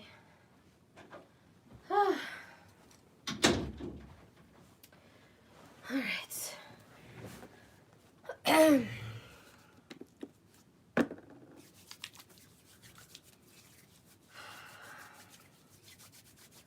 What's going to be happening in the future? Holy shoot. First of all, I see 777. The Chariot, the Seven of Swords, the Seven of Cups. If you guys don't know yet, 7 is an ending. And it's a karma number. It's good. It's a good karma number. 7 is Ketu's number because 7 is Saturn's number. It represents death. It represents an ending. It represents closure. It represents luck because things are changing. Because once you go through that death, you have a new beginning. So 7 is a very spiritual, symbolic number for an ending and a new beginning, spiritually speaking. 10 is predominantly that number. Even 9s can be seen as that because numerologically. But 7 is the spiritual number. 7 is a very magical number. It's God's number. It's God's signature. It's Source's signature. 7 is unique. It's special. It's different. It represents a spiritual ending and a spiritual rebirth. God created the earth and rested on the 7th day. Even biblically, 7 is represented as the spiritual ending. And Saturday is technically the 7th day of the week. In any calendar, you'll see that 7 is Saturday. Monday is the number 1. That's the new beginning, okay? So here we are on a Sunday. I'm sorry, a Saturday. We're looking forward to a Sunday. This is the end of the week, the end of a time period. This is good news because for a lot of you feminines, you're at the end of a karmic journey. Whatever karma you were reaping, whatever karma you were experiencing with your masculine, it's finally ending. It's like you woke up. You looked back and you said, okay, all right, Steph, I was in this relationship with my masculine. I said some things, did some things that were stupid. I said some things, did some things that were unspiritual. I said some things and did some things out of rash, pure, quick, without thinking judgment. And you know what? I've looked back on that and I don't want to do that again. I want a second chance and I want to do it better, okay?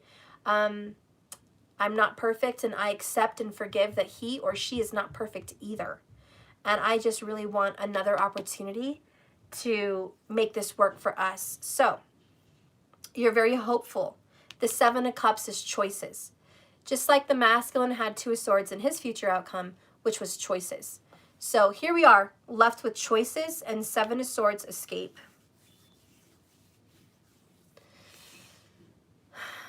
You can either run away from this masculine relationship or you can face it. I think that's your choice. Some of you divine feminines may choose to walk away from this masculine for good. And it's simply because you are done and finished with all the drama that you've experienced with them.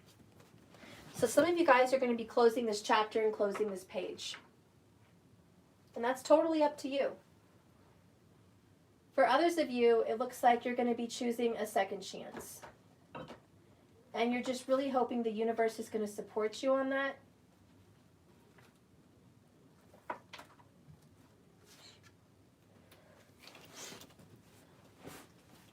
So one door's closing, another door's opening.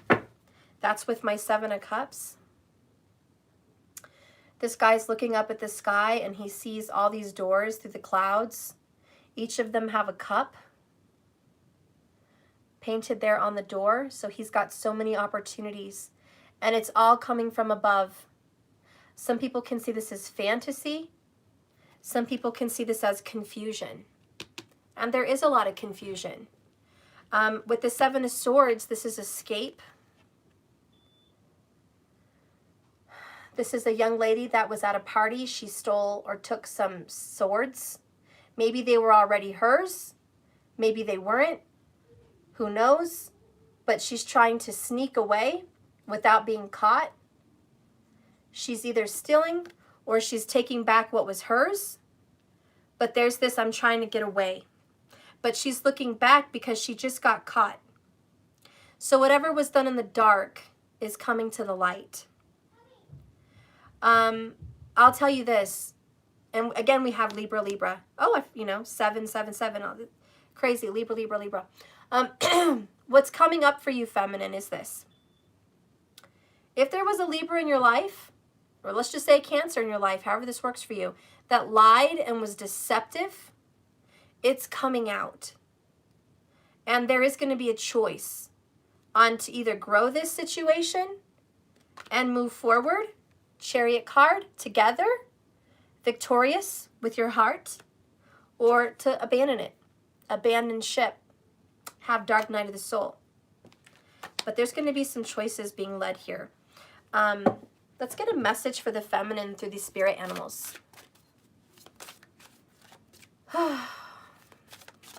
Give me a message for the feminine, please. Divine feminine. Okay. Do one of you guys love dolphins? Because seriously, what the F? Look at this. Dolphins, dolphins. Somebody here is very in love with dolphins. Maybe dolphins are your thing. Okay. Maybe you live near a place where there's lots of dolphins. But dolphins, what do they represent, right? They represent spirituality, telepathy, intuition, psychic powers. They're very loyal. They stay together in a family pod. They're extremely communicative creatures, which is very Gemini. So if dolphins were a zodiac sign, they would be a Gemini because they're friendly, they're playful, they're youthful, and they're communicative. So your overall energy is you're young at heart and you're playful and you want to communicate. Yeah, and dolphin play. That's what came out here. It says here, swim in the happy joy of living. Inhale confidence and exhale fear. Dive deep into your wisdom and go with the flow. Isn't that pretty? So I think what you have to trust here is your intuition.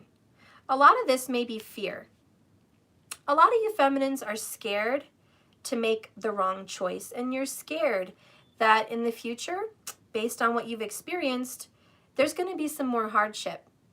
So what choice do I make is the confusion, because it seems like whenever I make a choice, I get into a pickle or I get into some kind of a situation, and can't I just have a moment where I don't have to deal with that? And so this is kind of waiting and pondering, what path are you going to take? With the Seven of Swords, I feel like you have a plot and you have a plan. I do. And I feel you do have a sneaky side. I feel in the outcome, you're going to do what it takes to get what you want. I don't think you're going to go in this with dishonesty. But I think if you have to make a plot to do the right thing, so be it. Kind of like Harry Potter, right? They did some sneaky shit, but it was always for the greater good. So you're very Harry Potter right now. You got to have a plan here, and you're going to have to go against a few little, hiccups here, a few little, some problems. You're going to have to do some shit in a sneaky way, but it's for the greater good. And I think what the sneakiness is going to be visualizations, affirmations, vision boards, magic possibly, things like that. You're going to have to do what you got to do to make shit happen. And it is in secret, and it is in the dark, and you're not taking what's not yours. You're not doing what's wrong. You're doing what's right. It has to be done in a sneaky way. So this is you just trying to be good, but sometimes even good people are put into situations that make them look suspicious or look sus, look sneaky, and you really shouldn't have to look sus like that. You know what I mean? You should be totally accepted with what it is you want, but you feel like you have to sneak your way to get ahead. You have to sneak your way to do the right thing, and that's not fair, but whatever. It is what it is. You just feel like that's what has to be done. Bottom of the deck is the pronghorn sheep. Now is the time to act. Opportunities are here. Those doors are opening. Move forward with confidence. Your talents will always help you land on the pinnacle. So whatever talents you have, feminine, boom, you're going to make it happen. Your quick wit, keen senses will lead you to success. So again, I feel like you're doing the right thing. You're on the right path. Okay, take action, and that's what you're doing. Let's go ahead and clarify some of this. Spirit, clarify what is the feminine thinking. Clarify what is the feminine thinking. I almost feel like you're manifesting your masculine back into your life, kind of against their will. Not in a way where they're being dragged through magic, but in a way that you're manipulating them for the good. It's like when a mother prays for her wayward son or daughter, and the mom is trying to make them come home or be safe. She has certain things that she does to make sure her kids are safe, no matter how old they are. She's doing it for their better good. It's not necessarily what her kids would want, but she knows what's best for them. And I kind of feel that way with you, with the Empress, that you're very mothering and very nurturing, even to your lover. So I feel like you're calling them back, and they're kind of having a fit, kicking and screaming. It's like busting your kid at a party, underage drinking. And you're just like, look, you better come home, or I'm going to take your phone away, your cell phone away, and your other stuff. And if you want to fight me on that, I'm going to call your grandma and your dad here, and you're going to have to go stay with them. You know, you're going to have to go stay with them and work on the farm. You know what I'm saying? It's good for them to work on the farm and do the right thing, but why do you have to threaten like that? Why do you have to go out of your way like that, you know? Or it's like a mom that's elderly that wants to see her kids, but no one's coming to visit her. So she tells them she's sick just so they could all get together, so she could see them. Maybe she feels she's going to die soon. And so she tells them a little white lie so they all come home. You guys ever saw that movie with Robert De Niro? It was like Everything's All Right. If you guys saw that movie with Robert De Niro, Everything's All Right, he literally told all his kids he was dying so they could come back together. And then when they showed up thinking he died at a funeral, he was still alive. And they were like, what the bleep, Dad? We thought you were dead, and here you are?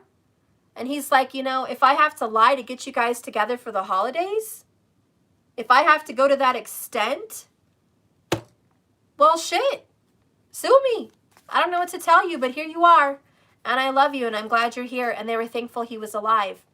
So I don't think you're blackmailing your masculine. I don't think that you're doing something like that. But I think it's, why do you have to go to these lengths? This is someone that has to go get her candles and freaking pray every Friday. And with this picture or her picture and light candles and say, bring this person back to me. You know, let this person have a dream of me. You know, talk to this person about reconciliation. You know, I just want to have this person communicate. Let me call in a communication, a closure, a phone call, something. It's like you have to go out of your way to make shit happen. And it's not because you're trying to manipulate their life or make bad things happen. You only want good things to happen. But they're difficult. And so you're like, God, I'm trying to seek opportunities and ways to be good and still have this union. Like, what do I have to do to make this happen? So you have a lot of questions and you're very confused. And it looks like you don't know how your masculine feels. For a lot of you guys, you're scared because you feel you want this connection. You know there's justice and reconciliation. But what's scaring you is, Steph, I don't know if this person still loves me. Steph, I don't know if this person even wants to come home to me. Steph, I don't know if this twin flame soulmate journey is good because maybe that person wants nothing to do with me, and me sitting here trying to bring to life a situation that looks divine may be not what they want, and I don't want to drag them in against their will. I don't want any of that. So I'm confused. What am I doing here? I'm confused. I don't know how they feel. And so you're kind of running scared. Show me the divine feminine thoughts. A lot of thoughts. Damn. Okay. The first thought we have is trust. You're trying so hard to trust the universe. You're trying so hard to have faith in God, Almighty, the universe, source, spirit. Just trying so hard to have that faith. You're trying to look at this with a fresh perspective, very much. Through new eyes. You're being very versatile. You're bending backwards. You're flexible. You're seeing things from the other person's perspective. You're trying very hard to let go of your masculine and let go of the attachments that you have with the masculine. Just like Claire in The Outlander, she tried to let go of Jamie. She tried to let go and let him be married and have other kids, have a life. She tried to go back to her time to raise her daughter, well, their daughter, because they made a daughter. She tried to go live in the future with her husband, Frank, and raise their daughter, Jamie and Claire's daughter, as Frank's daughter. She tried to lie about that so she could move on. And he could move on and that they could be safe. But she was lying to herself because she still loved him. And it didn't matter how wonderful of a man Frank was in the future. She wasn't happy with him. She loved Jamie. And as much as she tried to try really hard, she couldn't escape that. And so I see that you're trying so hard to let go and move on. And that's what you think is best. You think that if it's meant to be, it will be. You know that song? If it's meant to be, it'll be. Oh, baby, tell me if it's meant to be. You know? Someone here is jamming to that. If it's meant to be, it'll be. You know? So Divine Feminine is just jamming. She's just like, that's my jam. If it's meant to be. You know? And that's kind of how you're feeling about it. But then there's a part of you that's torn, saying, am I doing enough? Is me closing the door too much? Am I moving on with no love in my heart? Am I moving on with resentments or unforgiveness? Am I moving on too quick? Am I losing faith? So you're having all these confusion and these questions in the future here about your decisions. So what you're thinking is, I need to just stop hanging on to this relationship and do what's best for him or her and I and move on. And that's what you're thinking in your head. That's your logic, which is your monkey brain, which is karmic. This is something that you do karmically. Okay, let's move on. The next card here is watching you. So somehow you're still keeping an eye on the masculine, whether through tarot cards, tarot readings like this one today, Facebook, YouTube, whatever. You know, maybe you drive by, whatever, I don't know. But you're still keeping an eye on him or her. And it may not be every single day, but it's every now and then at the least. You're just checking in, watching them, keeping an eye out, okay? Keeping an eye out. You know, and this is what you're thinking. So these are thoughts, feelings, future actions. In your thoughts, the clarification is that they're watching you or you're watching them. Okay, in your thoughts, that's what you're thinking, okay? The last one here for your thoughts is healing. So right now, you know that you need to heal. And you're keeping an eye on them, but you're doing you. So this is you just saying, you know what, as much as I love this relationship and I'm totally into it, I've got to take care of me and my house. I'm going to work out. I'm going to eat right. I'm going to do my house nice. I'm going to go to my classes. You know, I'm going to, you know, do whatever I have to do in my life. And I'm going to love me and I'm going to walk in the sun in confidence and in peace. I'm going to let go of my worries and my resentments. And I'm just going to overall heal myself.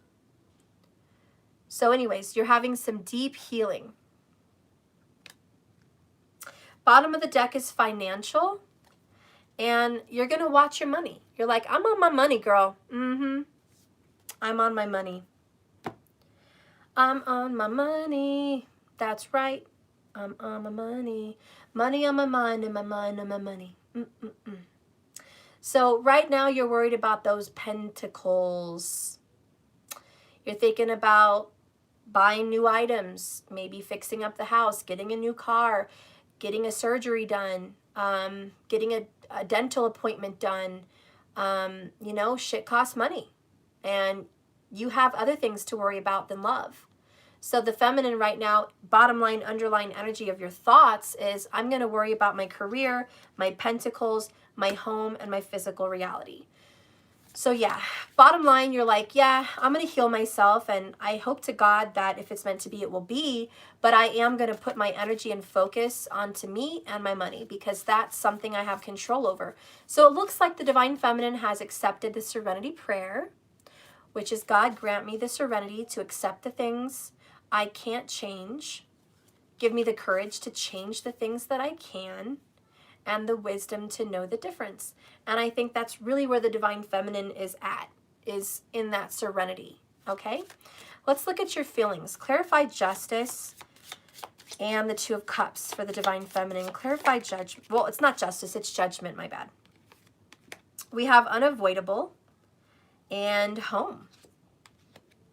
So overall underall energy, there's a reconciliation and it's unavoidable. Like, it's a wrecking ball, honey. It's going to come when it's going to come. It's going to come in like the elephant in the room.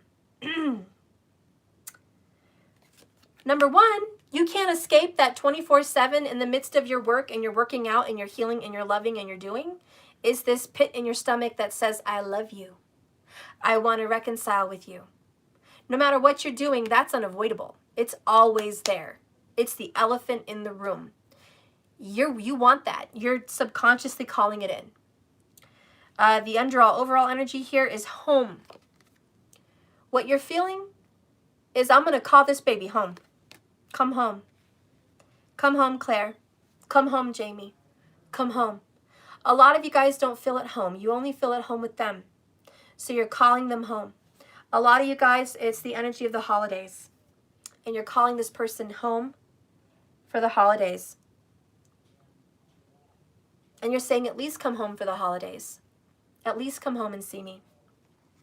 At least come see someone that you love. See our child. See our children. Just come home. So you know that maybe by the holidays, this person's going to come home anyways. You might be feeling in your stomach that it's unavoidable that come Christmas or come Thanksgiving, this person's going to come back to town. And you may run into them. So the divine feminine's like, Steph, this person may very well be into town, and I'm nervous. I'm so nervous. I'm nervous about seeing him again. Or I'm nervous about seeing her again. I'm so nervous. So there could be a lot of nerves. What does this union look like, you know? What does this reconciliation look like? I'm glad we're going to, you know, reconcile, but, you know, God, there's a lot of preparation. There's a lot of nerves. The energy with this card, home, when you make a pie with love, it tastes better. So there's the energy that put all ingredients with love, make something with love, and it tastes so much better than making it from a recipe. Make it with love. Show me the future. Show me the future for the divine feminine. Clarify Seven of Swords. Wow. Genuine love.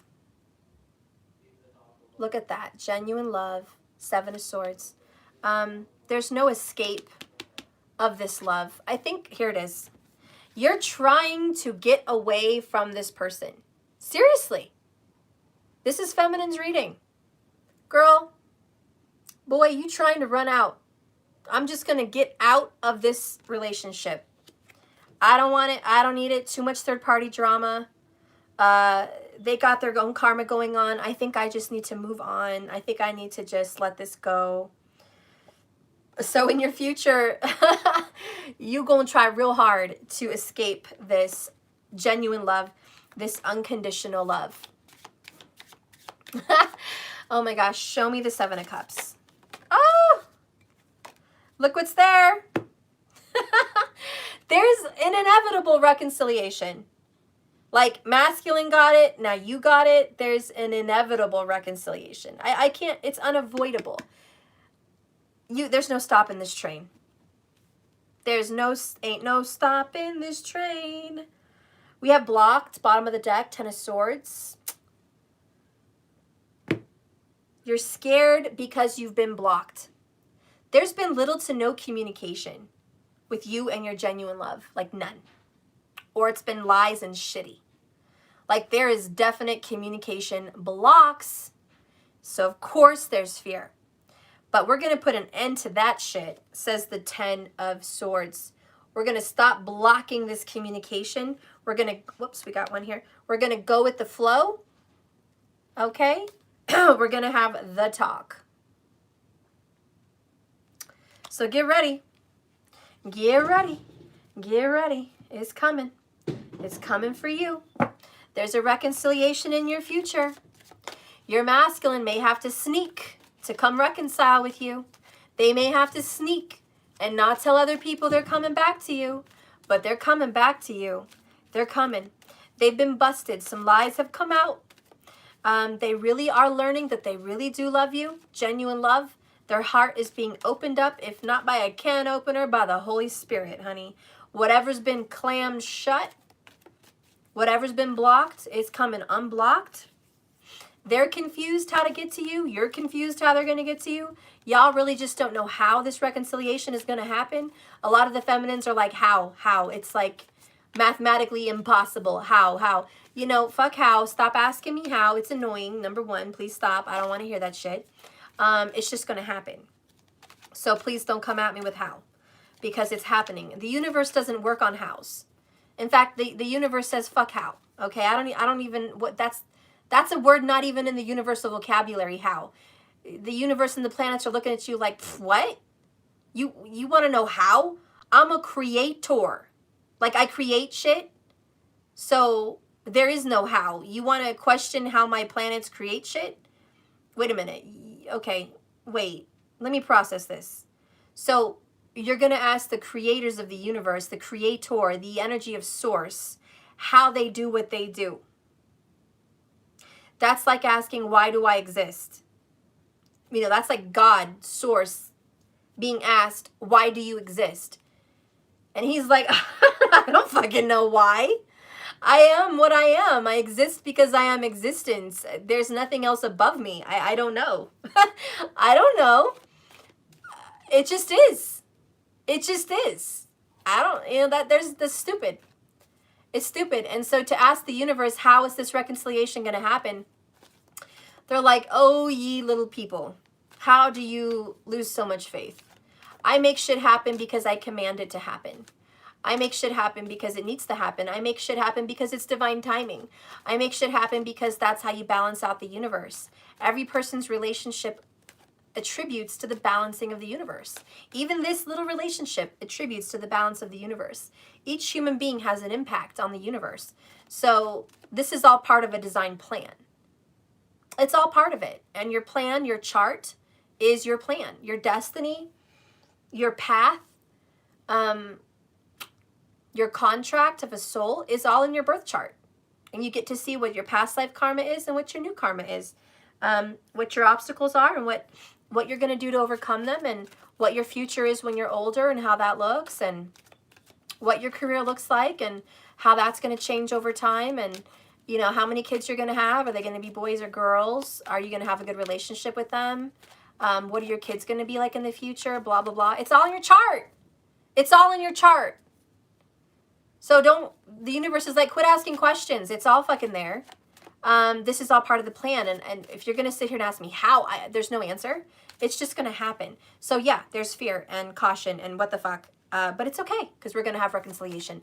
Spirit, please give me a card of the romance angels for the divine feminine. Let's talk to the divine feminine now about this love, this reconciliation. Tell me about it. Okay. Religious factors play a part in this relationship. Your love life is influenced by your religious upbringing and your spiritual path. And that's what I was just talking about. There's destiny. There's divine intervention. There's universal assistance and power. Yeah, this relationship is definitely influenced by angels, by the divine. One of them that wanted to come out was passion. Allow your heart and soul to sing with joy. But the other one, bottom of the deck, that I came out was past life relationship. You have known each other before. Okay. So you guys have known each other before. Period. And the universe knows this. Divine Feminine, what do you want to say about this? Because I'm talking for you. But what do you want to say? Divine Feminine, what do you want to say? Empress, what do you want to say about this past life relationship and how the universe has a part to play in this with you? What are your words? What are your fears? What is it you want to talk about with the Seven of Swords and the Seven of Cups? Worthy of so much more. Relax. Taboo, what will they say? One of your fears is this, and you should address it. You have a fear about what your person's family is going to say about you guys, what other people are going to say about you guys. There's a pit in the bottom of your stomach that feels it's going to be a difficult journey because there's so much negativity, and that your relationship with this masculine is so taboo. Maybe, you know, this is coming out of a third-party situation where someone's been married. Maybe this is coming out of a situation where there was a love child that got brought into the picture. Maybe there's a situation where your person's just getting out of jail. Or maybe there's a situation where your person is getting, you know, rehab. Maybe this is a situation where, whatever it is, it's not the best situation, and it's a weird situation, and yeah, people are going to have something to say about it. So bottom line, it's taboo. What will they say? Your relationship with your masculine is taboo. It's taboo. There's going to be some talk. Are you okay with that? Well, the card that came out for how you feel about all of this, the Seven of Swords, is you're worth more than this shit. In fact, you have a bone to pick with the universe. Why did you set me up with this fool? Why did you go and set me up with this fool? Why did you have to go let me get in touch with this soulmate, this twin, whatever from a past life? Like no. Why do you want me to reconcile with this joker? I'm worthy of so much more. So at this time, you're like, an empress needs an emperor, and I don't have time for their bullshit. And so, yeah, there's love here, but you're at a point in your life where you think you deserve a lot more than what this person could bring to the table. And you're just like, you know, if I was going to give it up to someone else, it wouldn't be this situation. It would be a much better situation. And that's part of your healing. Give me one more card, please, about how the Divine Feminine feels. It's almost like you love this person, but you see them as so naive and childish compared to where you're at. So you're like, I'm worthy of more. Maybe I am trying to, Seven of Swords, escape this reconciliation. Maybe I'm the one that's doing it. Maybe I'm the one that's kind of rejecting this because I deserve better. I've healed myself and looked in the mirror and said, do better. The next card, fucking A, you are not going to escape this shit, but damn.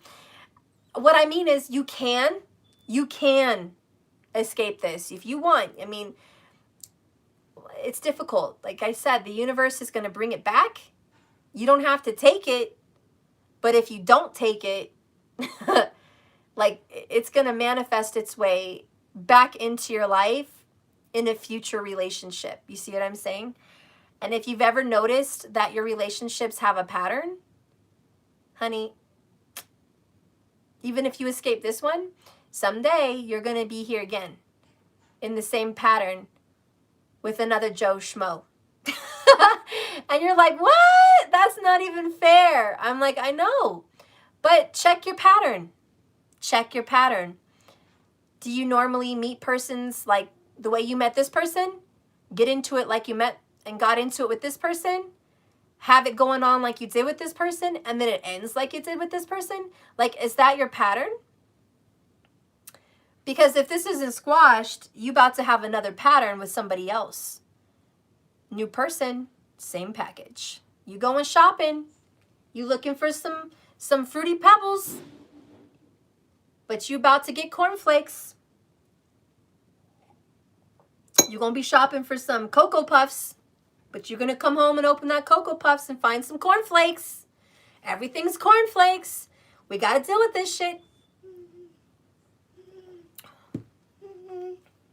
You have a choice. More options, fork in the road. I just stepped on the walks and I tripped and it got a mess again. Okay. Well, I'll deal with it when I come out. Okay. More options, fork in the road, blessings, door opened, bottom line. So with the Seven of Cups and the more options, you don't have to go with this Joe Schmo. Okay? You don't have to go with this true love. You don't have to.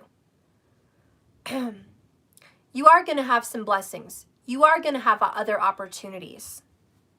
Okay? So if you want to go make love to some new person, go make love to some new person. If you want to go to the beach and go on a vacation with some new person, go do that. You have blessings and opportunities coming up for you. But, and I say but with a heavy heart, you're going to have to deal with this karma because we have Mercury retro, the past returns, everything. Like, this has to be dealt with. So go all in right now or go all in later. But sometime, someday, somewhere, you're going to have to go all in. You have judgment, reconciliation, Mercury retro, everything. I mean, it all comes down to this. Whether you're running from this or you're running towards this, however which way you want this to go, it's coming up. You are going to have that opportunity, honey. You are. So here comes that reconciliation. Here comes this opportunity to grow and heal and fix these things. Are you going to be forced with your hands tied to go into this? No. You have other opportunities and options. But you will have a choice, and you are being driven by religious factors. Your heart is going to pull you one way. Your karma is going to pull you another. Your mind is going to pull you in another, and you're going to be kind of batshit crazy right now. Just know that what you have with this person, as difficult as it is genuine love. Now, I'm all for mending the bridges and making peace, even if it's just to walk away as friends. At least you mended that karma. At least you guys made peace and there was some kind of a mutual agreement and settlement and people are happy. You know, at least that can be done. And you can walk away in peace. Or for the better, maybe you guys can make it work. Maybe you guys are going to come back together, have that talk, recharge those batteries, reconcile, and reawaken the love. And that's a totally real possibility. So explore your options, okay? No one's forcing you into a corner. Just make peace. Make peace and end the karma. Thank you so much, Karen Renna. I love you. And if you guys are wondering, you know, Steph, well, how am I going to end my karma? What is this karma? Well, let's talk about the karma. Let me get this.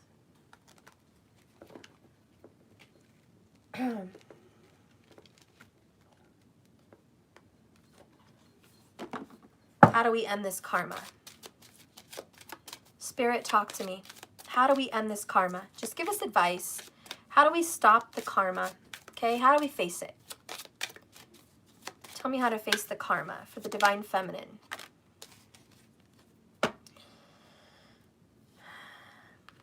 We have, I will not leave you comfortless. I will come to you. John 14:18.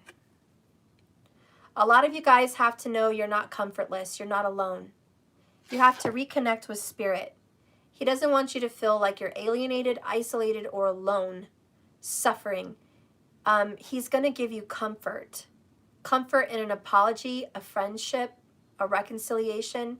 You deserve comfort, and he's doing all he can to make sure you do receive that comfort, that you're going to have some comfort. He's not going to leave you comfortless. Even if that's somebody else coming into your life, more options, he's not going to leave you comfortless. There's going to be something led to you to make you feel comforted. Bottom of the deck, according to your faith, be it unto you. And this is what you think about, you bring about. What you feel becomes real. If you believe it, you will receive it. Okay? Because according to you, according to your faith, that's how it's going to come.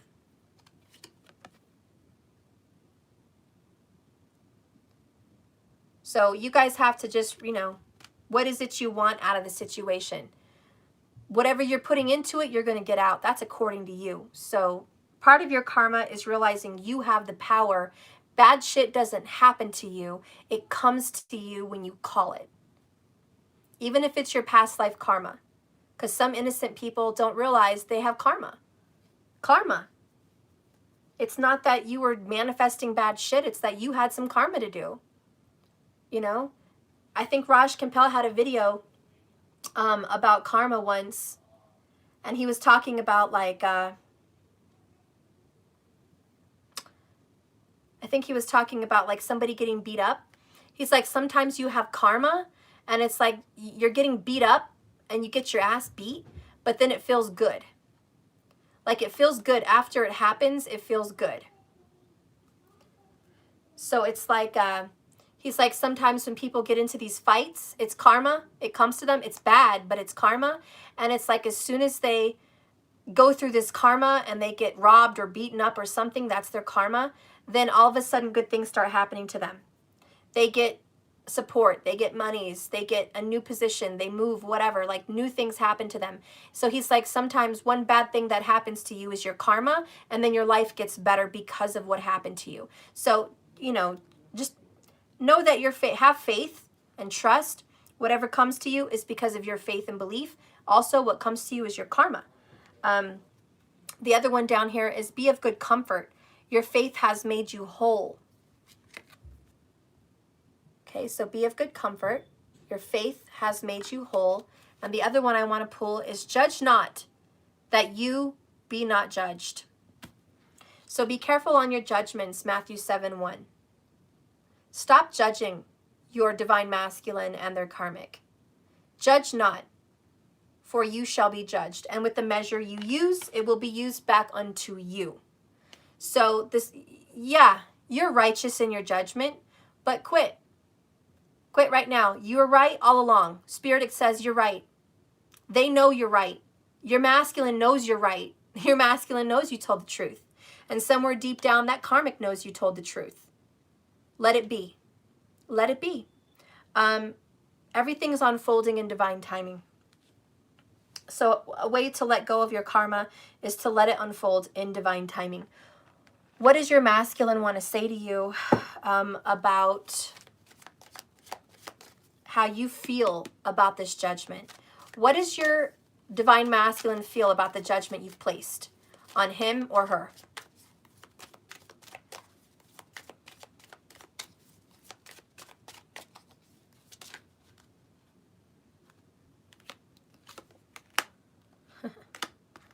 Okay. I'll leave that one. Bottom of the deck, I want to fix this.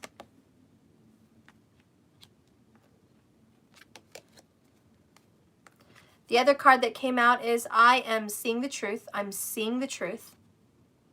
Okay? So your judgment, they know, and they're starting to see the truth with you. They didn't see the truth before, but they're starting to see the truth, okay? They are seeing the truth. The other card that came out is tired and exhausted, overwhelmed, sleepless nights, overgiving, no boundaries. This is kind of reaping what they've sowed. They're tired. They're exhausted. They're done. They're tired and exhausted of fighting with you. They're overwhelmed with the judgment. They're overwhelmed with what you've said. They know that they did wrong. They have sleepless nights for it. 9 of Swords. They knew that you were overgiving and having no boundaries, and they just want you to know that. They want you to know that what you were doing was disrespect to yourself. Whenever they showed up, you opened the door. Whenever they called, you answered. Whenever they came knocking, you were there. Whenever they came asking for help, you were there. They're grateful for that, but how grateful? Because your divine masculine says, you know what? You had no boundaries. You overgave, which made you unattractive, undesirable, and they repelled you. Because how could they respect and love someone with such low self-esteem and self-respect? How could they honor you and respect you? There was confusion between you guys because you thought by overgiving and overdoing, they would see how wonderful you were and how special you thought of them. But really what they were seeing is, here's a woman or here's a man that has no self-respect or self-love. And I don't want to be with someone like that. And that's really what happened. So it's sad, but that's the truth. And they just got tired of pursuing you because it was too easy. Okay? It was too easy for them, and they were in search of something more challenging. They were in search of something that made them better. If you don't call them on their shit, they're not going to get better. If you don't call them out on their mistakes and their, you know, whatever they're doing to you, if you don't let them know that that's a problem for you, then they can't become better. So 2 sick people don't make a healthy person. It just doesn't. And there was a repellent. You guys were drawn together, but then there was no boundaries and there was unhealth. And then came the repelling. And now you guys are not coming back together because of the repellent. Until that self-love comes back into order and there's healthy boundaries, you and your soulmate can magnetically come back together, be drawn back together, because history always repeats itself. The past will come back again. We have, I loved you then, I love you still, always have, always will. So your person still loves you. So even though you think your person doesn't love you, they do. They still love you. They always have, they always will. They just left for what they thought was greener pastures. Now, did they go and find greener pastures? Did they leave you and your no boundaries and overgiving and go find something better? No. They got hit with a brick wall. They got hit with karma. You see, what you guys had a problem with was communication. They didn't communicate to you, I want you to better your life and better yourself, and you didn't communicate to them, I need boundaries. Respect them. I expect ABC. Do it. Communication sucked. You guys didn't know how to deal with it. You didn't know how to communicate honestly with each other. So there's karma on the right and there's karma on the left. And now that you guys have learned your karma with other people, you can come back together and deal with your karma together and finally have some closure and face this situation with a reconciliation, because this karma has to get cleared. You guys have learned a lot of lessons and there's a lot of love here. Spirit, why do you want these people together? Why do you want them together? Like, what is this? What is the point of this reconciliation? What does Spirit see for the bringing together of these 2 souls? What does Spirit see? What is the point of this? Of course! Biblical. I've only been using biblical for the last 20 minutes. We got biblical again. We have love. Corinthians chapter 13, 4-8. Love is patient, love is kind. It does not envy, it does not boast. It is not proud. It does not dishonor others. It is not self-seeking. It is not easily angered, and it keeps no record of wrongs. Love does not delight in evil, but rejoices with truth. It always protects, always trusts, always hopes, always perseveres. Love never fails. So it looks like Spirit had a little plan all along. He wanted to teach you guys a little something about love. And the reason he wants to bring you guys back together is because you learned this lesson and he wants this love to blossom. He does want your love to blossom. He doesn't want it to be squandered. He doesn't want it to be wasted. He doesn't want such a beautiful lesson to go unseen, to go unheard of. It's like making a beautiful painting and hiding it in a dark room. He just created the most beautiful masterpiece of love. He's not trying to hide it away in a corner. He wants to show the world what a beautiful, forgiving, loving, unconditional love looks like. He wants people to see your vibration together. You are walking art. You're a walking showpiece that this is what Spirit can do in love. This is what Spirit can do in hearts. This is what love can do. Okay, he wants to show the world this is what real love looks like. This is what real love can do. So people can stop being so judgmental. So let's go ahead and see what's going on with this.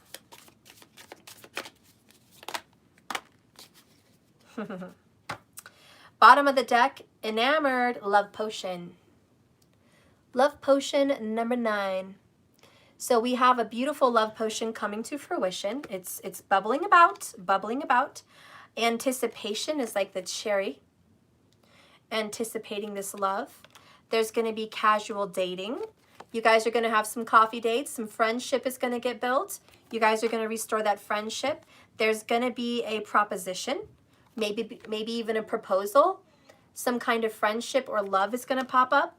It's going to be from a past love. There it is, past love. Okay, so you and your past lover are going to have some kind of a reconciliation that you can anticipate. It is coming. There's going to be a deep conversation. There's a confirmation, love language. There will be a love conversation. What I'm feeling for this reading is by February. Okay, so by February, this should have already happened. We have rose-colored glasses. So you guys are coming out of the fog, out of seeing things through rose-colored glasses. And right now, it's just up in the air. It's just up in the air. The love potion that the universe is shaking up is to reconcile your love. It has yet to happen. So be prepared. Okay, this is going to happen. Go clean up your mess, and I'll be right there. Okay? Go clean it up, because I'm going to be cleaning it up as soon as I'm done with this reading. So go clean it up. Go get a head start. Mom, What? you said I didn't really get my golden dollar in the morning. We're going to get one last oracle for your guys' reading. Mom, Shh. What? when we're done walking, we are putting our shoes on and we're going back to Grandma Danny's and get my golden dollar. We'll see. Give me an oracle for the divine lovers. Give me an oracle for the divine lovers. Show me their future.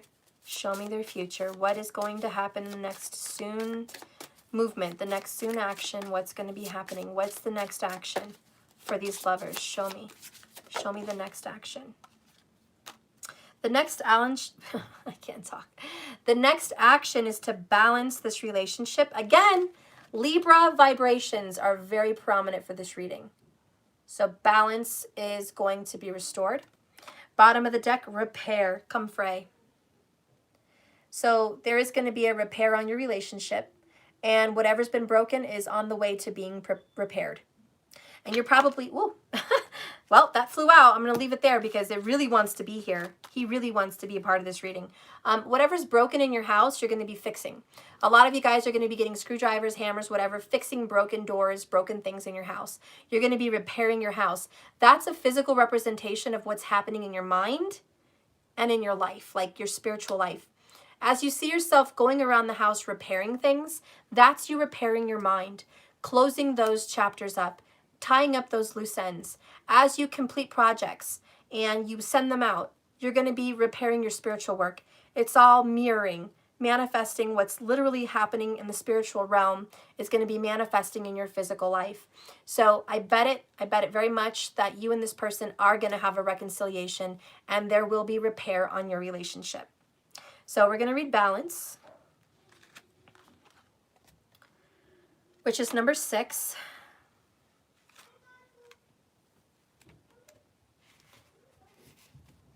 A return to center is needed, and it may also be offered. Have you taken something too far? Or maybe not reached out? Now is the time to come back to a more harmonious and even place. Stability is what you should be focused on today and at this moment. And rash actions and hasty decisions are to be tempered. The rash actions were wrong but can be remedied. Now is not the time to take a risk, but rather step back just a little, look at the bigger picture, and see what transpires. You may need to get more rest or take some time away, maybe even get a little retreat in.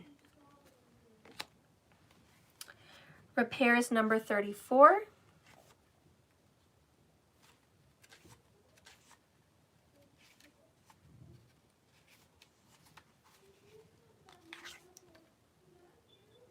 This is a time of bringing together more than one element to seek improvement. You may not have all the pieces to your puzzle right now. Resources or information that you need may not be in front of you, but you still require them. So keep looking, exploring, and collecting. If you take more notice to the past and the lessons shown, then there is a success and a breakthrough that can come a lot more quickly. Now is the time for completion of a project, a situation, and the end of a cycle. If you want to start something new or change it in any way, you should be able to shortly. You are free to go in any direction you feel like. The universe is giving you the power and control. So you are in control of your life. You're in the driver's seat. So basically it just means calm down, because whatever was blocked, whatever was dramatic, I don't know why I said it like that, whatever was dramatic, it's being remedied. So there's doors opening, opportunities are being made. You may not see it coming. 7 of Swords, 7 of Cups. You may not see these opportunities coming, but they are coming. They may be showing up out of nowhere, but they're on the way. Genuine love, true love, this is meant to be. You're going to have a reconciliation, whether it's to walk away in peace or to reconcile and be in union. That is your choice. At the end of the day, it's your choice. No one makes it for you. Just know and sleep with comfort after this reading that there is going to be peace in your relationship. And the spiritual beings and spirit guides are working on the behalf of the soulmates to repair whatever was tarnished from manipulative third-party devices or other people. Okay, those things are being dealt with, and karma is being rendered here. And so people are getting their karma, seeing their karma, learning from their karma, and hopefully ready to move forward in a new direction. If anybody here wants to be stuck in old karmic ways, then you're going to get old karmic results. This is an opportunity for a new beginning, but you have to be able to see it, and you have to be willing to change and move forward with this. So thank you so much for watching my channel. Please remember to like and subscribe if you haven't yet. If you liked this reading so far and you want to support this reading, please go ahead and hit that like button, smash it. I have all readings closed down at this moment. There's some shit going on with my company. I had a problem with a client, and I had to shut down all forms of payment. My whole payment is all fucked up, and I can't get any money until February. So me and the kids are fucked pretty much right now financially. I'm going to try to find another way around this. So if you guys want to show any support to me, please go to the Cash App, JKS1111. It says, let that shit go. I think it's cash.app/Cash App, let that shit go. Anyways, that's my tag. So if you guys want to donate anything to me and the kids or whatever, that would be greatly appreciated. And any support for this channel, I'd appreciate that.